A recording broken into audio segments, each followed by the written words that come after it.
à tous, ravi de vous retrouver pour cette nouvelle édition de Sénat 360. Voici les titres. Coup d'envoi officiel de la primaire de la gauche. Premier à déposer sa candidature, l'ancien ministre Arnaud Montebourg. Ils sont déjà 7 sur la ligne de départ. François Hollande sera-t-il candidat? Il a jusqu'au 15 décembre pour se déclarer. Reportage et réaction à suivre. Gérard Larcher entame les consultations. Le président du Sénat devrait recevoir prochainement les partenaires sociaux. L'ancien ministre du Travail, chantre du dialogue social, va jouer un rôle clé dans le dispositif de François Fillon pour tester les réformes auprès du patronat et des syndicats. Y a-t-il une crise de régime au sommet de l'État? La majorité sénatoriale va monter au créneau 2 fois cet après-midi sur les relations entre François Hollande et Manuel Valls. Lors de la séance de questions d'actualité au gouvernement, vous entendrez la réponse de Manuel Valls dans un instant. Et je vous rappelle que vous pouvez réagir à tous nos débats sur Twitter, #Sénat360. Pour m'accompagner cet après-midi jusqu'à 16h30, Tam Tranui et Mickaël Zamès en direct du Sénat. Le multiplex, c'est tout de suite.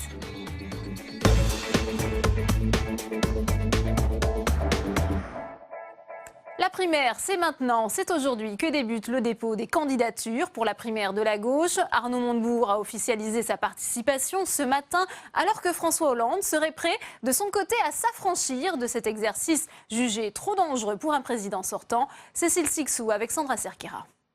Bonjour à tous. On y va, je vous invite. Arnaud Montebourg est prêt, la primaire à gauche est ouverte et l'ancien ministre est le premier à se déclarer officiellement candidat. Je suis venu déposer ma candidature aujourd'hui à cette primaire de la gauche pour proposer une alternative à la politique gouvernementale actuelle, un autre chemin aux Français qui veulent un autre choix. Dans la compétition, l'ancien ministre de l'économie espère bien se retrouver face au président de la République. François Hollande laisse toujours planer le doute sur sa participation aux primaires. Certains de ses proches émettent même l'hypothèse qu'il pourrait se présenter directement à la présidentielle sans passer par la case primaire.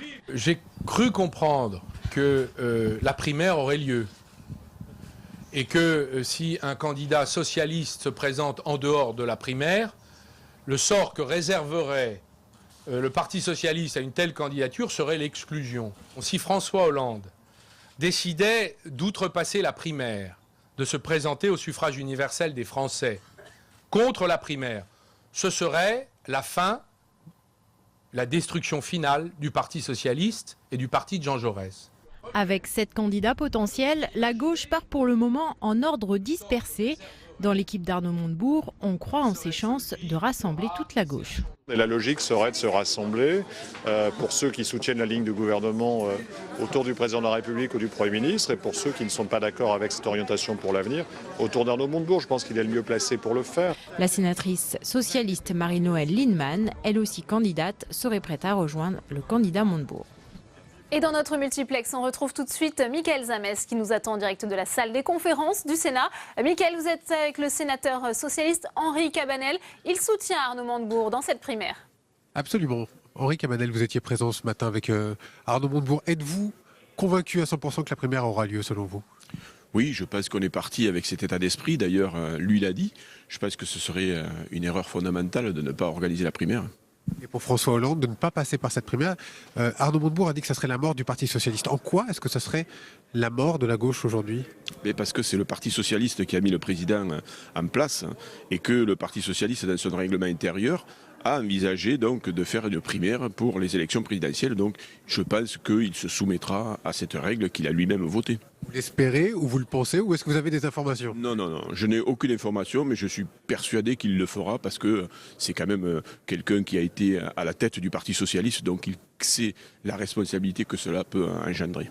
Pourquoi est-ce que l'on entend depuis quelques jours ces bruits, ces rumeurs qui montent de la part des proches de François Hollande qui ont l'impression finalement de tuer la primaire ? Mais ça, c'est toujours le jeu politique qu'il y a au niveau d'une famille quand une primaire comme celle-là doit s'organiser, surtout après le succès de la primaire de la droite. Non, mais bon, Arnaud Montebourg est convaincu que les éléments sont réunis pour qu'il y ait une bonne organisation au niveau de la primaire. Donc, je crois qu'on est parti pour réaliser une bonne primaire, oui. Et pourtant, il y avait, il y a moins d'une semaine, Arnaud Montebourg qui disait que la primaire aujourd'hui était mal organisée, pas assez de bureaux de vote, pas assez de publicité. Aujourd'hui, les choses ont complètement changé. C'est-à-dire qu'il a effectivement vu qu'il y avait quelques soucis, il les a fait remonter au niveau de la hiérarchie du parti. Alors c'est réglé. Et c'est en partie réglé, oui, donc il était assez confiant ce matin, d'ailleurs il l'a dit. Alors vous avez parlé de la primaire de droite, 4 millions au premier tour, 4,5 millions au deuxième tour. C'est un défi énorme à relever pour la gauche aujourd'hui? Alors c'est pas tellement un défi énorme à relever, hein. La primaire, je vous rappelle que le candidat Hollande a été désigné par la primaire. La droite à l'époque moins de votants, vous êtes avait d'accord? moins de votants, mais la droite a critiqué un petit peu cette façon de faire. Ils l'ont adopté, je crois que maintenant c'est inscrit et tout le monde va jouer dans la primaire. Alors c'est vrai qu'il y aura certainement une difficulté à surmonter par rapport au nombre important des citoyens qui sont venus à la primaire de droite, mais je crois qu'il faut espérer parce que c'est un choix démocratique, un choix citoyen que les gens ne doivent pas se priver. La primaire, en tout cas, elle est lancée aujourd'hui, ils sont 7. Vous pensez qu'il y en aura d'autres? Mais écoutez, je ne peux pas prévaloir de ce qui va se passer au niveau des candidatures. En tout cas, je pense que c'est un excellent débat où chacun pourra s'exprimer en fonction de son programme et pas en fonction donc contre un candidat qui se présenterait à la primaire. Nous, la gauche, à la sortie de ces débats, on sera contre le candidat de droite, M. Fillon, et contre l'extrême droite, Marine Le Pen. Merci beaucoup, merci d'avoir témoigné à notre micro. À tout à l'heure, Delphine. Merci beaucoup, Mickaël. Alors, on voit tout de suite le mode d'emploi de cette primaire qui devrait se dérouler les 22 et 29 janvier prochains avec Audrey Vuettaz. Top départ, la primaire de la gauche est lancée. Les candidats du Parti socialiste et de ses alliés ont 15 jours pour déposer leur candidature. Qui sont les candidats ? Certains sont déjà officiellement déclarés, parmi eux Arnaud Montebourg, Marie-Noëlle Lienemann pour le PS ou encore Pierre Larouturou pour Nouvelle Donne.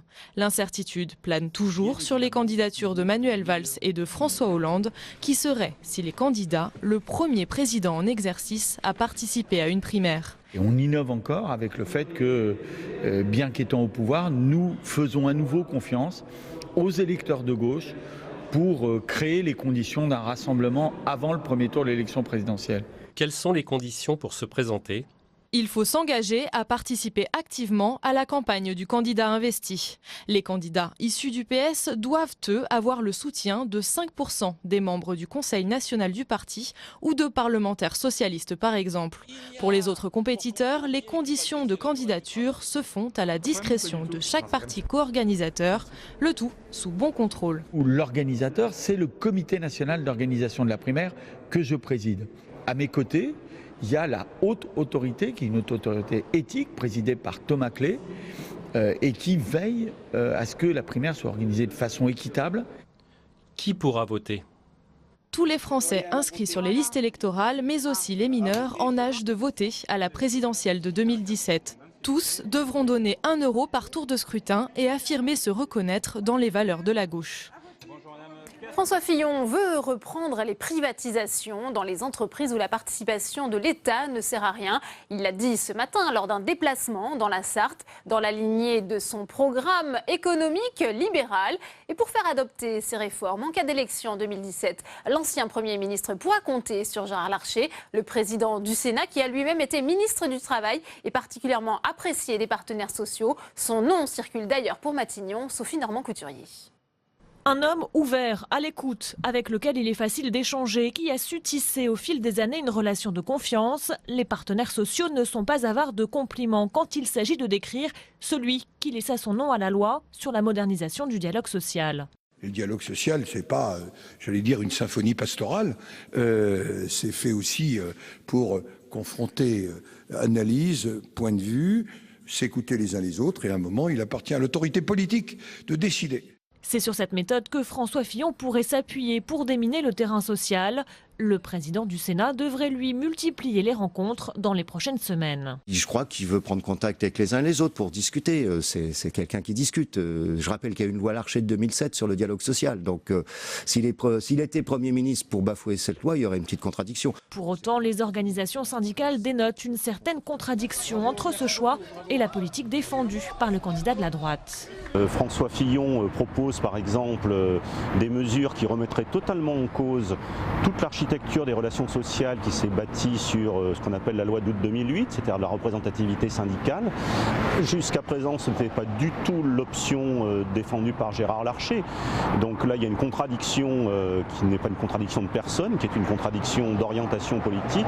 Protection sociale, fonctionnaire ou durée légale du temps de travail, le programme de François Fillon ne manque pas de gros points de désaccord avec les partenaires sociaux. Et on continue notre multiplex avec vous, Michaël Zamès, à votre micro, le sénateur maire socialiste de Lyon, Gérard Collomb, c'est à vous. Oui, on va avoir deux types de questions avec Gérard Collomb, une question très politique et puis une question de société, on va dire. Gérard Collomb, commençons peut-être par la politique si vous le voulez bien. On parle de coup d'envoi de la primaire aujourd'hui à gauche. Il y en a un qui n'est pas dans cette primaire que vous soutenez, c'est Emmanuel Macron. Et on a vu les sondages, ça monte un petit peu, entre 12 et 14%.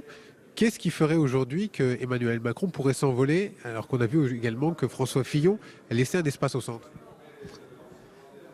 On s'aperçoit que le candidat choisi par le PS, éventuellement, on ne sait plus si c'est le président de la République, si c'est le Premier ministre ou si c'est un autre, et aujourd'hui aux alentours de 7%. Donc il n'y a aucun intérêt pour Emmanuel Macron à aller dans une primaire qui visiblement va désigner des candidats qui feront un score très médiocre. Et donc pour lui, il continue sa route, son chemin, et petit à petit il est en train de faire grossir le nombre de celles et de ceux qui le rejoignent. Vous avez vu, les sondages montent petit à petit, mais montent progressivement de manière continue. François Fillon, ça lui ouvre un espace au centre? Oui, bien sûr. Il est clair que ce qu'a dit François Fillon, à la fois sur la retraite, sur la diminution du nombre de fonctionnaires, par rapport aux élus locaux que nous sommes, dire qu'on va diminuer de 20 milliards la dépense publique, cela va porter encore une fois sur les collectivités locales. À mon avis, lorsque le programme va être davantage connu, je ne suis pas sûr qu'il entraîne un mouvement extraordinaire. Je vais vous parler de votre visite que vous avez rendue au pape, au Vatican. Qu'est-ce qu'il vous a dit comme message, le pape ? Le pape a porté le message qu'il délivre toujours, à savoir une attention portée à ceux qui souffrent le plus dans nos sociétés. Vous savez, il dit que la mondialisation aujourd'hui est une mondialisation individualiste et donc qu'il faut prendre soin de ceux qui souffrent, qu'ils soient réfugiés, qu'ils soient... Il y a eu un message très spécifique aussi qui a été adressé à Laurent Wauquiez, qui est aussi le président de la région. Il y a un message concernant les migrants, c'est bien ça? C'est un message codé, pas codé? Oui, c'est un message qui s'adressait à l'ensemble des élus qui étaient là. Mais évidemment, comme Laurent Wauquiez avait pris des positions évidemment très dures sur tous ces sujets, un de vos confrères, après donc avoir écouté le discours du pape, et comme Laurent Wauquiez faisait référence à ses valeurs chrétiennes, le journaliste de la Croix lui demande: mais vous avez entendu ce que vient de dire le pape? C'est quand même légèrement contradictoire avec le discours que vous tenez tous les jours. Merci beaucoup en tout cas d'avoir répondu à toutes ces questions, Gérard Collomb. On vient de voir passer le Premier ministre Manuel Valls il y a quelques instants pendant que nous faisions cette interview. On va essayer peut-être d'avoir quelques mots tout à l'heure. À tout à l'heure. Merci beaucoup, Mickaël. Et que va faire François Bayrou, le président du MoDem, dira fin janvier ou début février s'il est candidat à la présidentielle. En attendant, il ne se reconnaît pas dans les propositions de François Fillon. On l'écoute, suivi de la réaction de Bruno Retailleau, chef de file des Républicains au Sénat, qui était l'invité de notre matinale Territoire d'Info. François Fillon a une personne, vous savez bien que j'ai de l'amitié pour lui depuis longtemps, c'est une personnalité sur laquelle il n'y a aucun obstacle. Mais le programme qu'il a choisi de porter est un programme qui mérite que on ouvre les yeux. Que la France, que les Français, y compris de son camp, se posent des questions et s'interrogent. Et moi, je suis là pour que les yeux s'ouvrent et qu'on se pose vraiment les questions nécessaires. Il lui appartient de se déterminer. Oui, ça on a compris, mais je pense qu'il n'y a pas d'incompatibilité. À votre avis, vous avez senti quoi? Il n'y a pas du tout d'incompatibilité, notamment sur le plan personnel. Mais c'est ce qu'il a dit. Entre l'un et l'autre, entre François Bayrou et François Fillon, on est dans les François, si j'ose dire, on reste dans les François. Par contre, François Fillon l'a dit, on n'est pas sous la 4e République, on est sous la 5e République. il a un projet, il a une ligne, eh bien, il n'y aura pas, dans les arrière-boutiques, des petites tambouilles. En bref, le Sénat a rejeté ce matin en deuxième lecture le dernier budget de la sécurité sociale du quinquennat par l'adoption contre l'avis du gouvernement d'une motion préalable selon laquelle il n'y a pas lieu de délibérer. 187 sénateurs, l'ensemble de la droite a voté cette motion, tandis que la gauche, par 154 voix, a voté contre. On va tout de suite retrouver à présent Tam Tranu en direct de la tribune de presse de l'hémicycle du Sénat. Tam, dans quelques instants vont débuter les questions d'actualité au gouvernement. De quoi va-t-on parler cet après-midi? Eh bien, tout d'abord, c'est la droite sénatoriale qui va ouvrir le bal des questions et elle devrait commencer en tapant fort puisqu'il y a 2 questions sur la crise de régime, une crise entre François Hollande et Manuel Valls. Cela alors que François Hollande pourrait annoncer sa candidature dans les prochains jours à la présidentielle. Il a jusqu'au 15 décembre pour la primaire de la gauche et que le week-end dernier, Manuel Valls n'a pas exclu de se présenter face au chef de l'État. On le sait, depuis le Premier ministre est rentré dans le rang et réfute toute idée de crise institutionnelle. Il est là, en tout cas, Manuel Valls. On va voir s'il va bien répondre aux questions.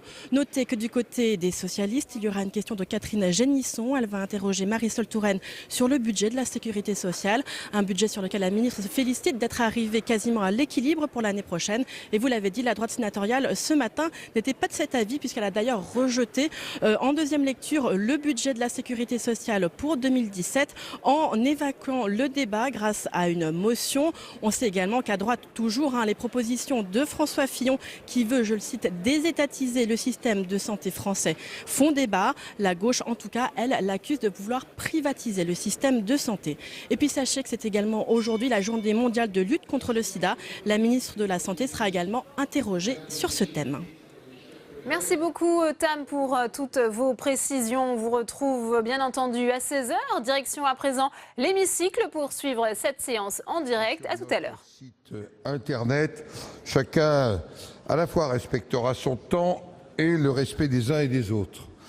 La parole est maintenant à notre collègue Madame la Présidente Catherine Morin-Desailly pour 2 minutes pour le groupe Union des démocrates et indépendants Union centriste. Vous avez la parole. Merci Monsieur le Président. Mes chers collègues, ma question s'adresse à Monsieur le Premier ministre.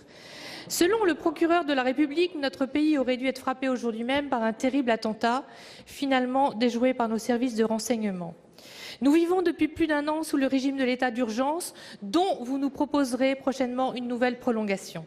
Et pourtant, depuis quelques semaines, nos concitoyens assistent atterrés à l'inversion des priorités. Les menaces contre la sécurité de notre pays n'ont jamais été aussi graves.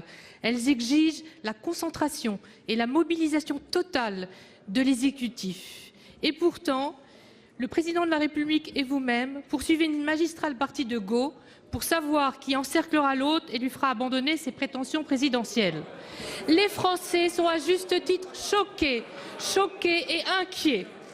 Tous deux semblaient en effet davantage concernés par votre éventuelle participation à une élection primaire que par leurs problèmes quotidiens et leur sécurité.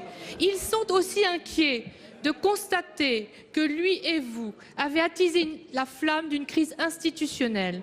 Dans les esprits, la question qu'à chacun se pose est de savoir comment le président de la République ou le Premier ministre pourrait, après avoir été battus aux primaires, continuer d'exercer leurs fonctions. Cela interroge avec gravité la stabilité de nos institutions, d'autant que depuis la publication inédite de ces confidences, le président de la République fait face à une crise d'autorité et de respect inédite sous la Ve République de la part de sa propre majorité, de son Premier ministre et surtout des Français. De fait, quelles assurances pouvez-vous nous donner à nos concitoyens que l'intérêt supérieur de la nation prime sur tout le reste et notamment sur les querelles d'ambition? Quelle garantie enfin à ce que le gouvernement soit effectivement en ordre de marche et ce jusqu'à la fin du quinquennat? Pour répondre, la parole est à Monsieur le Premier ministre Manuel Valls. Vous avez la parole, Monsieur le Premier ministre. Je cherche. Pardon. Monsieur le Président, Mesdames et Messieurs les sénateurs, Madame la Présidente Catherine Morin-Desailly, je vous répondrai aussi clairement que je l'ai déjà fait hier à l'Assemblée nationale. J'ai une conception des institutions, j'ai déjà eu l'occasion de le rappeler ici. Elle n'a pas changé. vous évoquez une crise institutionnelle, elle n'existe pas.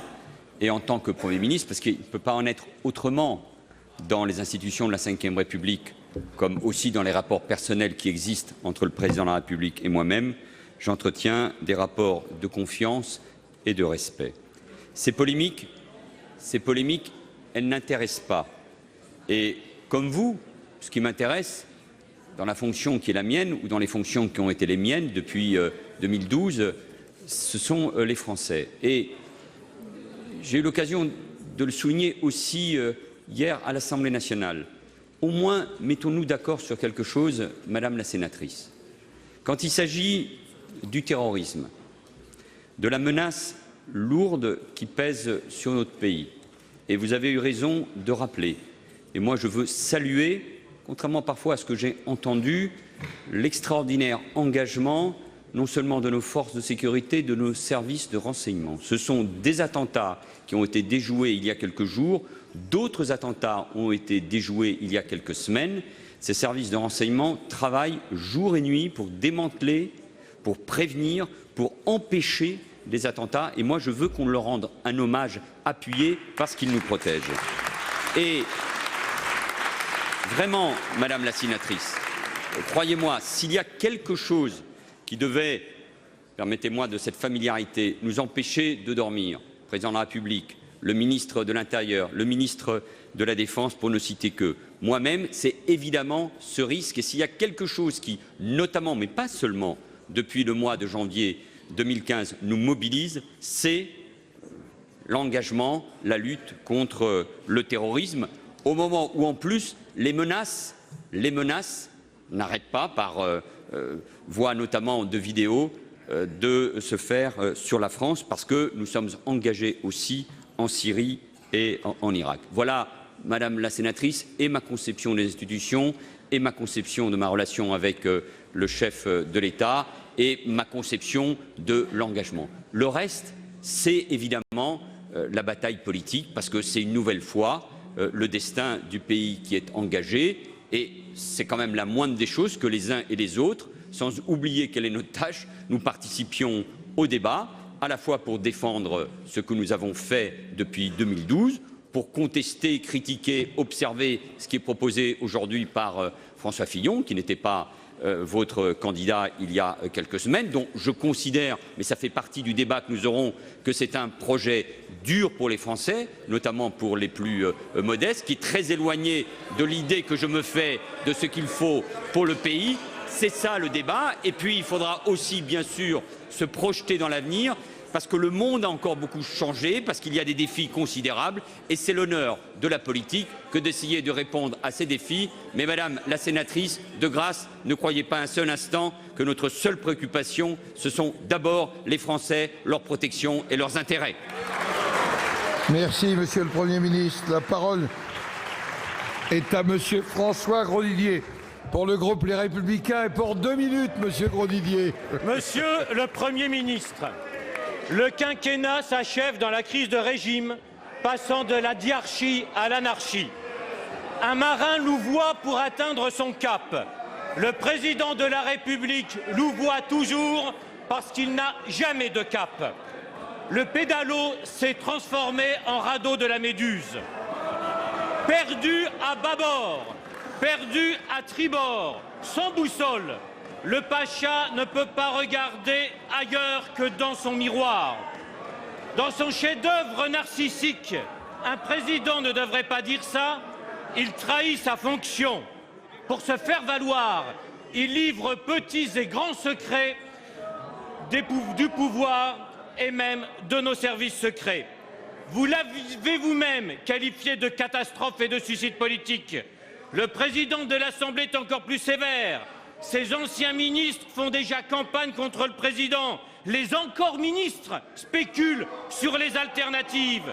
Dans le JDD, vous n'excluiez pas de vous présenter vous-même contre M. Hollande. M. Barthelone, d'ailleurs, vous y invite. Surréaliste, le dernier Conseil des ministres qui a donné lieu à une mise au point aussi insincère que théâtralisée entre le président et vous.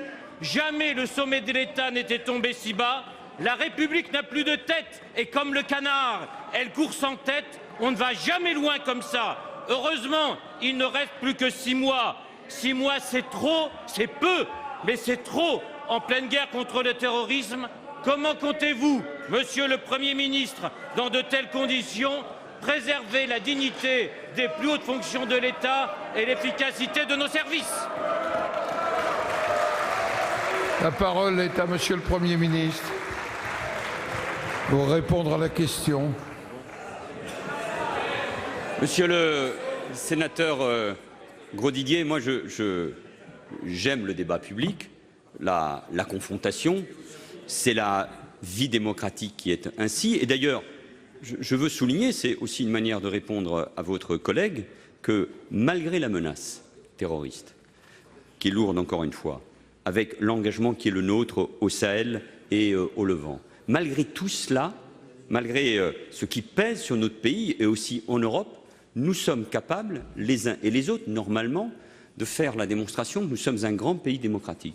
Vous l'avez, d'une certaine manière, démontré avec la primaire de la droite et du centre. Nous devons en faire la démonstration tout au long de cette campagne présidentielle, c'est-à-dire un pays qui vit sous la menace, avec l'état d'urgence, et en même temps, parce que c'est la plus belle des réponses que nous pouvons faire à ceux qui veulent nous diviser, montrer que notre démocratie a cette vitalité. C'est pour ça que je ne partage en aucun cas la violence et le cynisme de votre question. Ça ne m'intéresse pas d'aborder ainsi, monsieur le sénateur, les sujets.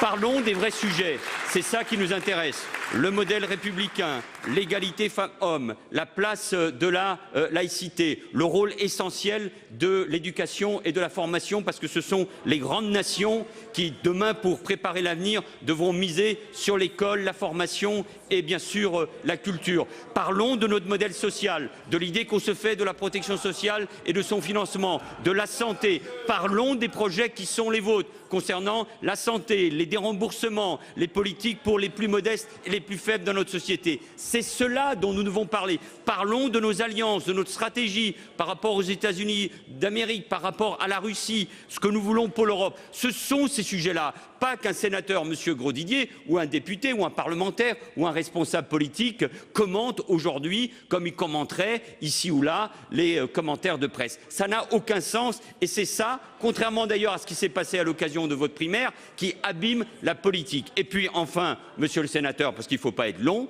moi je vous le dis très tranquillement, je revendique avec fierté le bilan que nous avons engagé, il faudra le défendre devant les Français. Je revendique d'être pleinement ancré, pleinement à gauche, parce que la démocratie, elle a besoin d'une droite et d'une gauche pour faire reculer l'extrême droite, et que je revendique dans ce moment-là que nous ayons un débat à la hauteur de ce qu'attendent les Français. Pas d'arrogance d'un côté ou de l'autre. L'élection n'est pas jugée et Monsieur Grosdidier, vous devriez le savoir. Un peu de modestie. Il y a quelques semaines, vous n'imaginiez pas un seul instant que vous devriez intervenir ici au Sénat ou appeler à voter François Fillon il y a quelques jours. Un peu de modestie, ce sont les Français qui choisiront dans quelques mois et pas vous tout seul. Merci, monsieur. Monsieur Grosdidier, vous avez 8 secondes.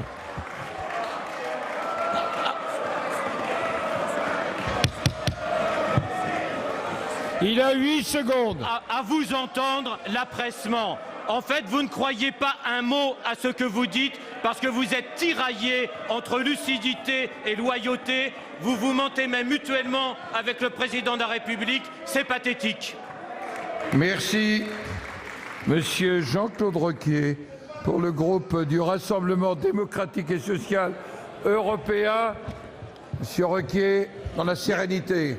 Merci, Monsieur le Président, mes chers collègues. Ma question s'adresse à Monsieur le ministre des Affaires européennes et concerne l'état d'avancement des pré-négociations sur le Brexit. Monsieur le ministre, voilà près de 6 mois que les Britanniques ont fait le choix par référendum de quitter l'Union européenne. C'est un choix démocratique qui, si nous le regrettons, doit désormais trouver une traduction concrète et une mise en œuvre sans tarder. Or, depuis le 23 juin, le gouvernement britannique, conduit par Mme Theresa May, n'a toujours pas adressé à Bruxelles la demande officielle de sortie, conformément à la procédure prévue par l'article 50 du traité de Lisbonne. Cette notification devrait, nous dit-on, parvenir à la fin du premier trimestre de 2017, différant d'autant le début des négociations officielles entre l'Union et le Royaume-Uni. Bien évidemment, sans attendre cette date, pour le moins tardive, des discussions et des réflexions, aussi bien du côté britannique que du côté de Bruxelles et des pays membres, ont commencé sur les conditions de ce divorce. Et c'est ainsi qu'on apprend ces jours-ci, sans grande surprise, que les Britanniques cherchent à obtenir le beurre et l'argent du beurre. Si bien que certains de nos partenaires, je pense à la Pologne, à la Suède et aux Pays-Bas, ont fortement réagi et ont mis en garde le Royaume-Uni contre toute tentative de vouloir garder un pied dans l'Union européenne et l'autre en dehors. La France partage-t-elle, Monsieur le ministre, cette position? Dans cette période cruciale de pré-négociation, les 27 affichent-ils un front véritablement uni face aux Britanniques? Plusieurs sujets de divergence semblent apparaître, parmi lesquels le sort de la City, celui des 3 millions de ressortissants européens vivant au Royaume-Uni, l'accès au marché unique et la libre circulation des personnes. Comment la France se positionne-t-elle? Estimons-nous, comme l'Allemagne, qu'il n'est pas question de diviser les libertés européennes, ni de les marchander les unes contre les autres? Alors, Monsieur le ministre, n'est-ce pas une question de principe en la matière? Le divorce ne doit-il pas se faire d'abord au détriment de celui qui a décidé de partir? Bien, pour vous répondre, la parole est à Monsieur Harlem Désir, secrétaire d'État chargé des affaires européennes, pour 2 minutes 30 maximum. Merci Monsieur le Président, Mesdames et Messieurs les sénateurs. Monsieur le sénateur Jean-Claude Requier, vous avez raison. Le Royaume-Uni a décidé de sortir de l'Union européenne. Nous le regrettons. Nous n'avions pas souhaité que ce référendum ait lieu. Il n'était pas demandé par les autres États membres de l'Union européenne. Mais tel a été le choix souverain, démocratique et libre du peuple britannique qui était consulté sur cette question. À partir de là, la France, comme l'ensemble des États membres, doit aborder la négociation qui va s'ouvrir avec des principes qui sont marqués par la clarté et la fermeté. La clarté, c'est d'abord qu'il ne peut pas y avoir de pré-négociation avant l'utilisation par le Royaume-Uni de l'article 50. Et de ce point de vue, le président de la République a été extrêmement ferme. C'est à la première ministre britannique, comme elle s'y est engagée, de déclencher l'article 50. Madame May a indiqué qu'elle le ferait au mois de mars prochain. Il semble qu'elle sera peut-être amenée à consulter la Chambre des communes avant de le faire, mais il faut que cette utilisation, ce déclenchement en vertu de l'article 50 se fasse le plus rapidement possible pour que dans le délai de 2 ans qui est prévu par les traités, le Royaume-Uni puisse être sorti de l'Union européenne et nous souhaitons en particulier que ce soit le cas avant le renouvellement de la Commission européenne et du Parlement européen. Deuxièmement, l'ensemble des États membres sont très attentifs à ce qu'il y ait un lien qui soit maintenu entre ce que l'on appelle les 4 libertés. Et donc il ne peut pas y avoir l'idée qu'un futur État tiers continue à avoir accès au marché unique alors qu'il ne respecterait pas la liberté de circulation des personnes. Il y a un lien entre les 4 libertés de circulation des biens, des services, des capitaux et des personnes. Le troisième principe, mais d'une certaine façon, c'est le premier. C'est qu'aucun État tiers ne pourra et ne peut avoir un statut plus favorable qu'un État membre. Il n'est pas possible d'être à l'extérieur de l'Union européenne, de ne plus avoir à en subir les obligations, les contributions au budget, le respect des règles européennes et en même temps de continuer à en bénéficier des politiques communes, de celles qui vous intéressent et de faire une sorte de choix entre les unes et les autres. Donc nous serons extrêmement clairs, l'unité des Européens est décisive, il faut qu'il y ait une très grande cohésion entre les 27,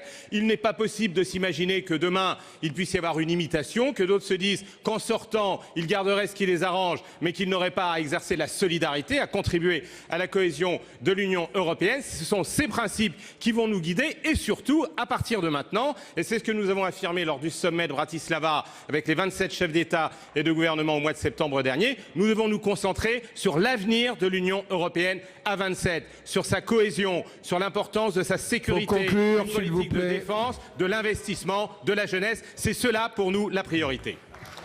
Allez, Monsieur Requier. Merci, Monsieur le ministre. Je rappellerai à nos amis anglais qui ont inventé le rugby. Et dans ce sport, ils restent nos adversaires privilégiés. Cette citation qui pourrait s'appliquer dans leurs relations avec l'Union européenne. Le rugby, c'est comme l'amour, il faut donner avant de prendre. Voilà un essai de marqué et nous allons donner la parole à Madame Marie-Christine Blandin pour le groupe écologiste. Vous avez la parole, ma chère collègue. Merci pour l'ambiance. Monsieur le Président, Mesdames et Messieurs les ministres, mes chers collègues, ma question s'adresse à Monsieur le Secrétaire d'État à l'Industrie. Elle concerne aussi l'environnement. La société junior canadienne Columbus Gold annonce une campagne de prospection dans le sous-sol guyanais afin de préparer une exploitation minière de la société Norgold. Alors que ce site en Guyane est au cœur de la plus grande réserve de biodiversité, alors que la France est engagée par le protocole de Nagoya à veiller aux droits des peuples autochtones dont les ressources et les modes de vie dépendent de la préservation des écosystèmes primaires, alors que le code minier n'a toujours pas été révisé pour tirer les conséquences des connaissances nouvelles et des erreurs passées. Nous nous interrogeons sur cette annonce qui indique que les équipements seront sur site en décembre. Cette mine, ce n'est pas un filon que l'on éclate au piolet comme dans les dessins animés. C'est la montagne que l'on pulvérise et qu'on lessive avec des toxiques. Elle est prévue sur 19 000 hectares, soit avec la route de 125 km, 2 fois la surface de Paris. Monsieur le ministre, est-ce que oui ou non, Monsieur Macron a signé une autorisation de prospection et d'exclusivité auprès de cette société? Et si, après prospection, la France n'autorisait pas l'exploitation, en l'état actuel du code minier, quel montant de dédommagement devrait-elle payer? Pour vous répondre, la parole est à Monsieur Christian Eckert, secrétaire d'État en charge du budget. Vous avez la parole, Monsieur le ministre. Merci, Monsieur le Président, Mesdames, Messieurs les sénatrices, les sénateurs, Madame la sénatrice Marie-Christine Blandin. Permettez-moi tout d'abord d'excuser Michel Sapin et Christophe Sirugue en déplacement aujourd'hui et de vous rappeler que le développement de l'activité minière en Guyane est encadré. Il est encadré par un schéma départemental d'orientation minière qui a été approuvé le 31 décembre 2011 après une longue concertation à l'échelle locale. Ce schéma organise de manière équilibrée la compatibilité de l'activité minière avec la protection de l'environnement.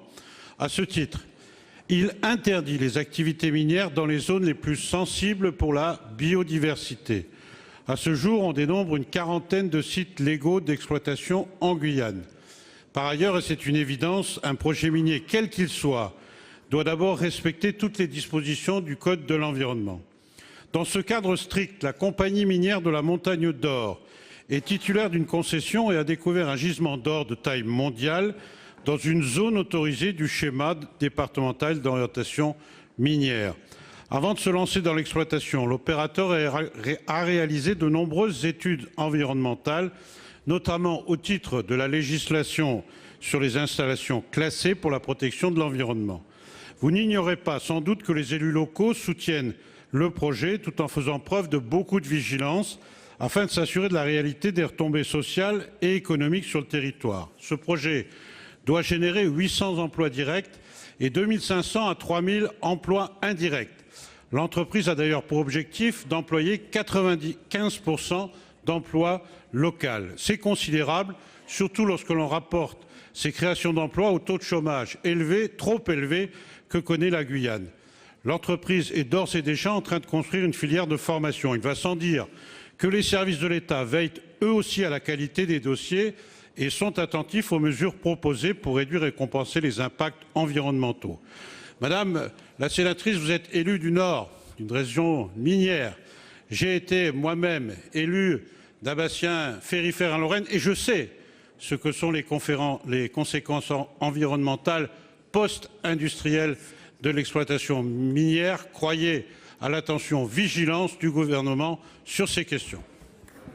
Merci. Madame Blandin. Bien, j'en déduis que c'est signé. Notre rôle est simplement de faire respecter la loi. Il faudra donc une consultation des Amérindiens et Bushinengue via le CCPAB, un avis de la CNDP et des propositions solides de compensation. Et puis notre rôle est de défendre l'intérêt général. Vous voulez de l'or dans la mine, il n'y a pas plus de 2 grammes par tonne.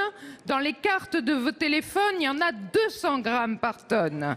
Vous voulez des emplois. La mission du Sénat sur le devenir des téléphones mobiles révèle que leur recyclage serait un gisement d'emplois incomparable et un vrai choix qui, lui, respecterait les Français, Wayana et Bushinengue. Merci. La parole est maintenant au président Thierry Foucault pour le groupe communiste, républicain et citoyen. Merci Monsieur le Président, Monsieur le Premier ministre, Mesdames et Messieurs les ministres, mes chers collègues. Monsieur le Premier ministre, il ne se passe pas une semaine en France sans l'annonce de fermeture de sites ou d'entreprises. À cette litanie d'ailleurs dramatique s'ajoute Airbus qui annonce la suppression de 1164 postes malgré, vous le savez, un carnet de commandes record et de larges bénéfices.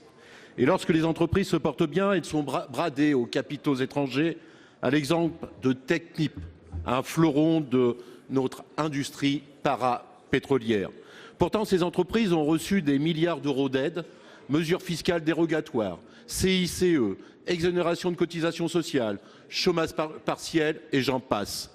Mais la destruction d'emplois ne cesse de progresser et le solde reste largement négatif, quoi que vous disiez.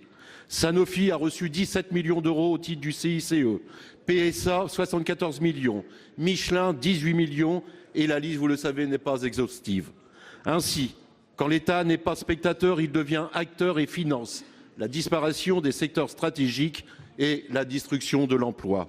Areva, Goodyear, Continental, Vallourec Ascométal, Alstom, Petroplus, toutes ces entreprises ont ainsi reçu de l'argent public sans aucune évaluation, sans aucune contrepartie. Dès lors, affirmer lutter contre le chômage et brader notre industrie à des capitaux étrangers n'est pas crédible. D'autres choix sont possibles, c'est pourquoi nous avons, par 2 fois, demandé l'organisation d'un débat au Sénat sur la situation de l'industrie dans notre pays. Voici, Monsieur le Premier ministre, les courriers et nous n'avons pour réponse que votre silence. Monsieur le Premier ministre, quand allez-vous inscrire ce débat à l'ordre du jour de notre Assemblée? Pour vous répondre, la parole est au secrétaire d'État en charge du budget et des comptes publics, M. Christian Eckert, pour 2 minutes 30. Merci Monsieur le Président, Mesdames, Messieurs les sénatrices et sénateurs, Monsieur le sénateur Thierry Foucault. En 2012, l'industrie française était dans une situation très difficile. C'est pourquoi le gouvernement a souhaité mettre au cœur de son action la politique industrielle de notre pays. Il a fait preuve de volontarisme et a été fidèle à 3 objectifs. Premièrement, nous avons souhaité redonner des moyens d'action aux entreprises industrielles en facilitant l'accès au financement, c'est la création de BPI France, en abaissant le coût du travail, et c'est ce qui a été fait avec le CICE et le pacte de responsabilité, en maintenant un coût de l'énergie concurrentiel. Permettez-moi de rappeler qu'en 2015, le prix de l'énergie en France était en moyenne inférieur de 40% à celui de l'Allemagne. Deuxièmement, nous avons constamment soutenu l'innovation industrielle à travers différentes initiatives. J'en cite quelques-unes. En 2013, le lancement de la Nouvelle France industrielle pour accompagner nos industries sur les nouveaux marchés. En 2015, le lancement de l'industrie du futur pour moderniser notre tissu industriel. Et nous nous attachons à présent à refonder nos filières stratégiques. Troisièmement, nous nous sommes attelés à la défense et à la promotion de nos intérêts, en protégeant nos entreprises des pratiques anticoncurrentielles et en portant une forte attention aux investissements étrangers en France. C'est le cas des mesures destinées à soutenir l'attractivité de notre pays, dont nous débattons actuellement dans les différents textes financiers à l'étude. Monsieur le sénateur, des situations interpellent, on peut le comprendre. Le cas, par exemple, du groupe Airbus, ce qui explique l'absence de Christophe Sirugue qui rencontre au moment où nous nous parlons Monsieur Brégier. Le gouvernement est déterminé. Il reste vigilant, attentif en ce qui concerne l'accompagnement des salariés et les conséquences de ces restructurations industrielles. Nous veillons d'ailleurs à ce que ces discussions entre les entreprises et les partenaires sociaux se poursuivent dans la plus grande transparence et de manière constructive. Voilà, Monsieur le Sénateur, la détermination, la vigilance et l'action de ce gouvernement. Merci, Monsieur le Ministre. Monsieur le Président Foucault.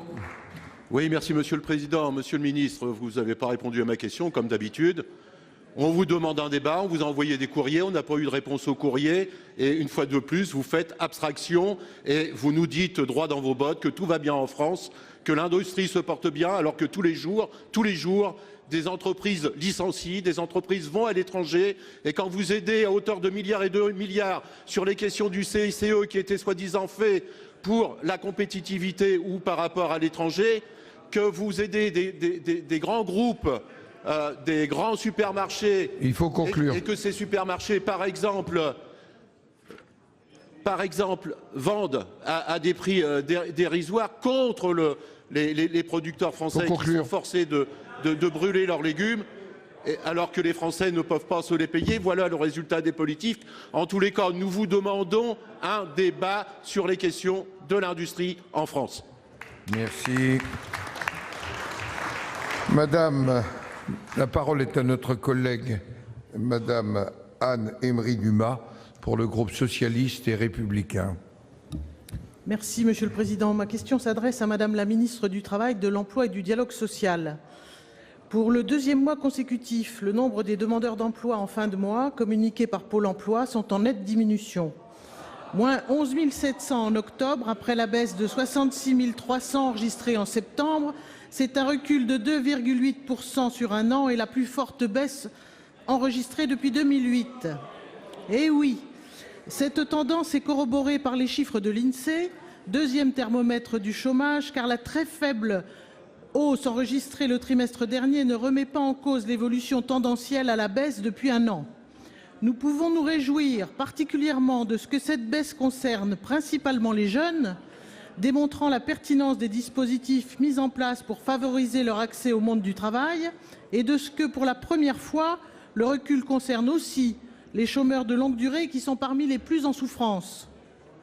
Même si les conclusions de la récente commission d'enquête du Sénat sur le calcul du chômage lèvent toute ambiguïté sur l'authenticité de ces chiffres, dans la période préélectorale actuelle, ils sont largement commentés, bien évidemment, et donnent lieu, comme toujours, à polémique. S'il faut se garder de tout excès d'optimisme, dans un contexte de chômage de masse auquel notre pays reste malgré tout confronté, je souhaiterais, Madame la Ministre, au vu des éléments dont vous disposez, que vous puissiez nous éclairer sur ce qui permet d'expliquer ces bons résultats.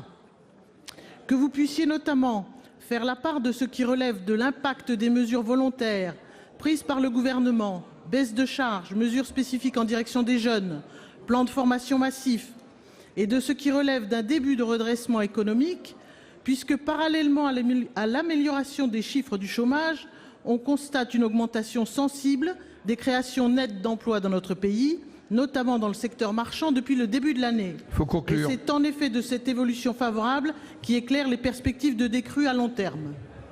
Pour vous répondre, la parole est à Madame la ministre du Travail et de l'Emploi. Madame Myriam El Khomri, vous avez la parole, Madame la ministre. Merci, Président. Mesdames les sénatrices, Messieurs les sénateurs, Madame la sénatrice Emery-Dumas, permettez-moi une remarque en introduction. J'ai entendu quelque part des rires au moment de la question de la sénatrice Emery-Dumas. Je la mets. Vous avez, à votre demande, mis en place une commission d'enquête sur les chiffres du chômage. Cette commission d'enquête, que vous avez vous-même pilotée, a rendu des résultats avec un travail rigoureux, sérieux, qui a montré qu'il n'y avait aucune manipulation statistique s'agissant des chiffres du chômage. C'est votre rapport de la commission d'enquête que vous avez fait il y a quelques semaines, et aujourd'hui, ceci semble risible. Que le chômage baisse dans notre pays, ce n'est ni une bonne nouvelle ni pour la gauche ni pour la droite. C'est une bonne nouvelle pour notre pays, pour les familles qui retrouvent un emploi, pour ces personnes.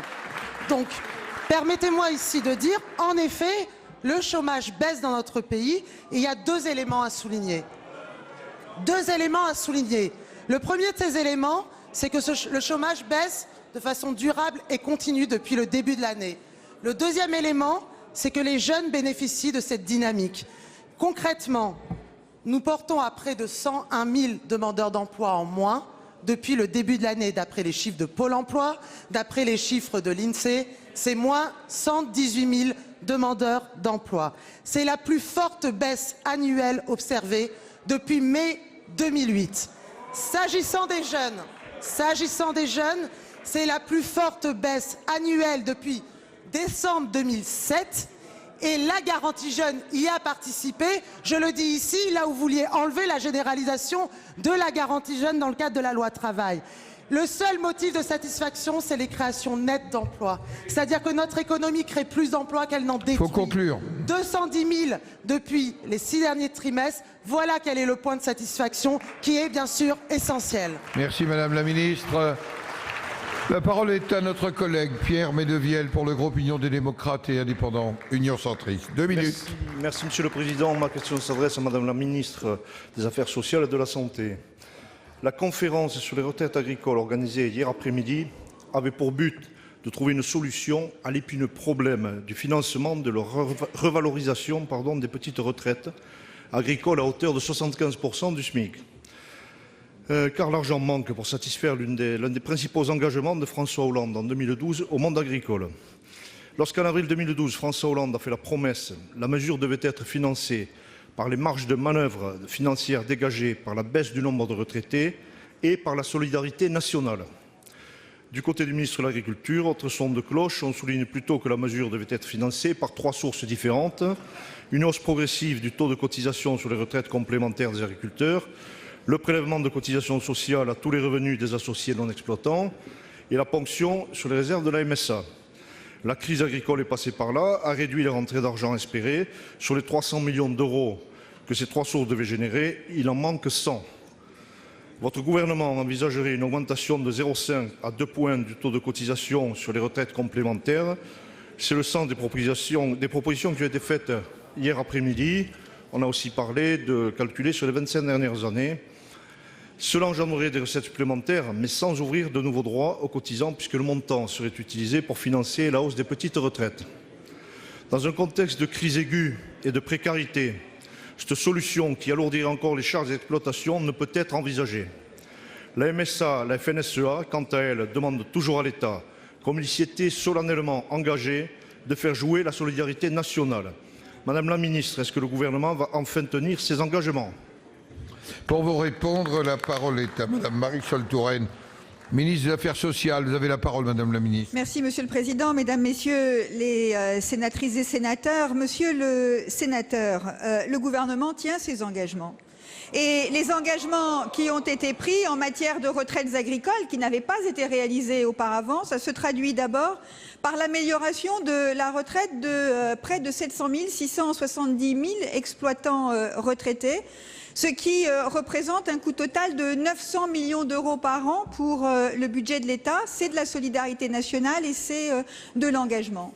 Parmi les mesures qui ont été annoncées, l'une est particulièrement symbolique, c'est celle de porter la pension à un niveau minimal de 75% du SMIC. Nous y sommes presque, puisque nous sommes cette année à 74% et que la dernière étape sera franchie l'année dernière. Il n'empêche que le régime des retraites agricoles, l'année prochaine, pardon, il n'empêche, en 2017, excusez-moi, il n'empêche que nous devons faire face à la situation difficile du régime des retraites agricoles en termes financiers. Nous avions engagé un plan avec Stéphane Le Foll qui reposait sur 3 sources de financement. Vous les avez rappelées. La lutte contre la fraude sociale qui a rapporté moins que ce qui était prévu. Une hausse de cotisation qui a été arrêtée pour tenir compte précisément de la situation difficile de l'agriculture dans notre pays. et des mesures de solidarité qui ont été engagées. Nous avons donc relancé la concertation avec les représentants des agriculteurs hier. Nous avons mis plusieurs options sur la table qui font appel à des hausses de cotisations et à la solidarité nationale dans des proportions différentes. Cette concertation, elle se poursuit. Le gouvernement est attaché à ce que nous puissions aboutir. Nous tenons nos engagements. Nous améliorons concrètement les retraites agricoles comme nous avons amélioré d'autres situations d'ailleurs de retraite et nous allons dans les semaines qui viennent poursuivre les discussions. Merci. Monsieur Medevielle, 12 secondes. Madame la ministre, dans la lettre de François Hollande du 17 avril 2012, il n'était pas question d'alourdir les cotisations sur les retraites complémentaires des agriculteurs. Or, c'est ce qui se passe aujourd'hui, dont les engagements ne sont pas tenus. Merci. La parole est maintenant notre collègue Claude Malhuret pour le groupe Les Républicains. Monsieur le ministre des Affaires européennes, ma question s'adressait à Madame Royal qui assistera dimanche prochain à La Havane aux obsèques d'un des plus grands criminels du XXe siècle. Près de 100 000 morts, exécutés, assassinés, torturés, emprisonnés à vie, des millions de boat people, 1/5 du peuple cubain exilé, dont des milliers de morts en mer, des dizaines de milliers d'autres vies perdues par la misère, la malnutrition, le désastre économique causé par le communisme qui fut avec le nazisme l'un des deux grands fléaux du XXe siècle. Avant ma question, je voudrais offrir un peu de mon temps de parole à toutes les victimes de Fidel Castro en observant quelques instants de silence.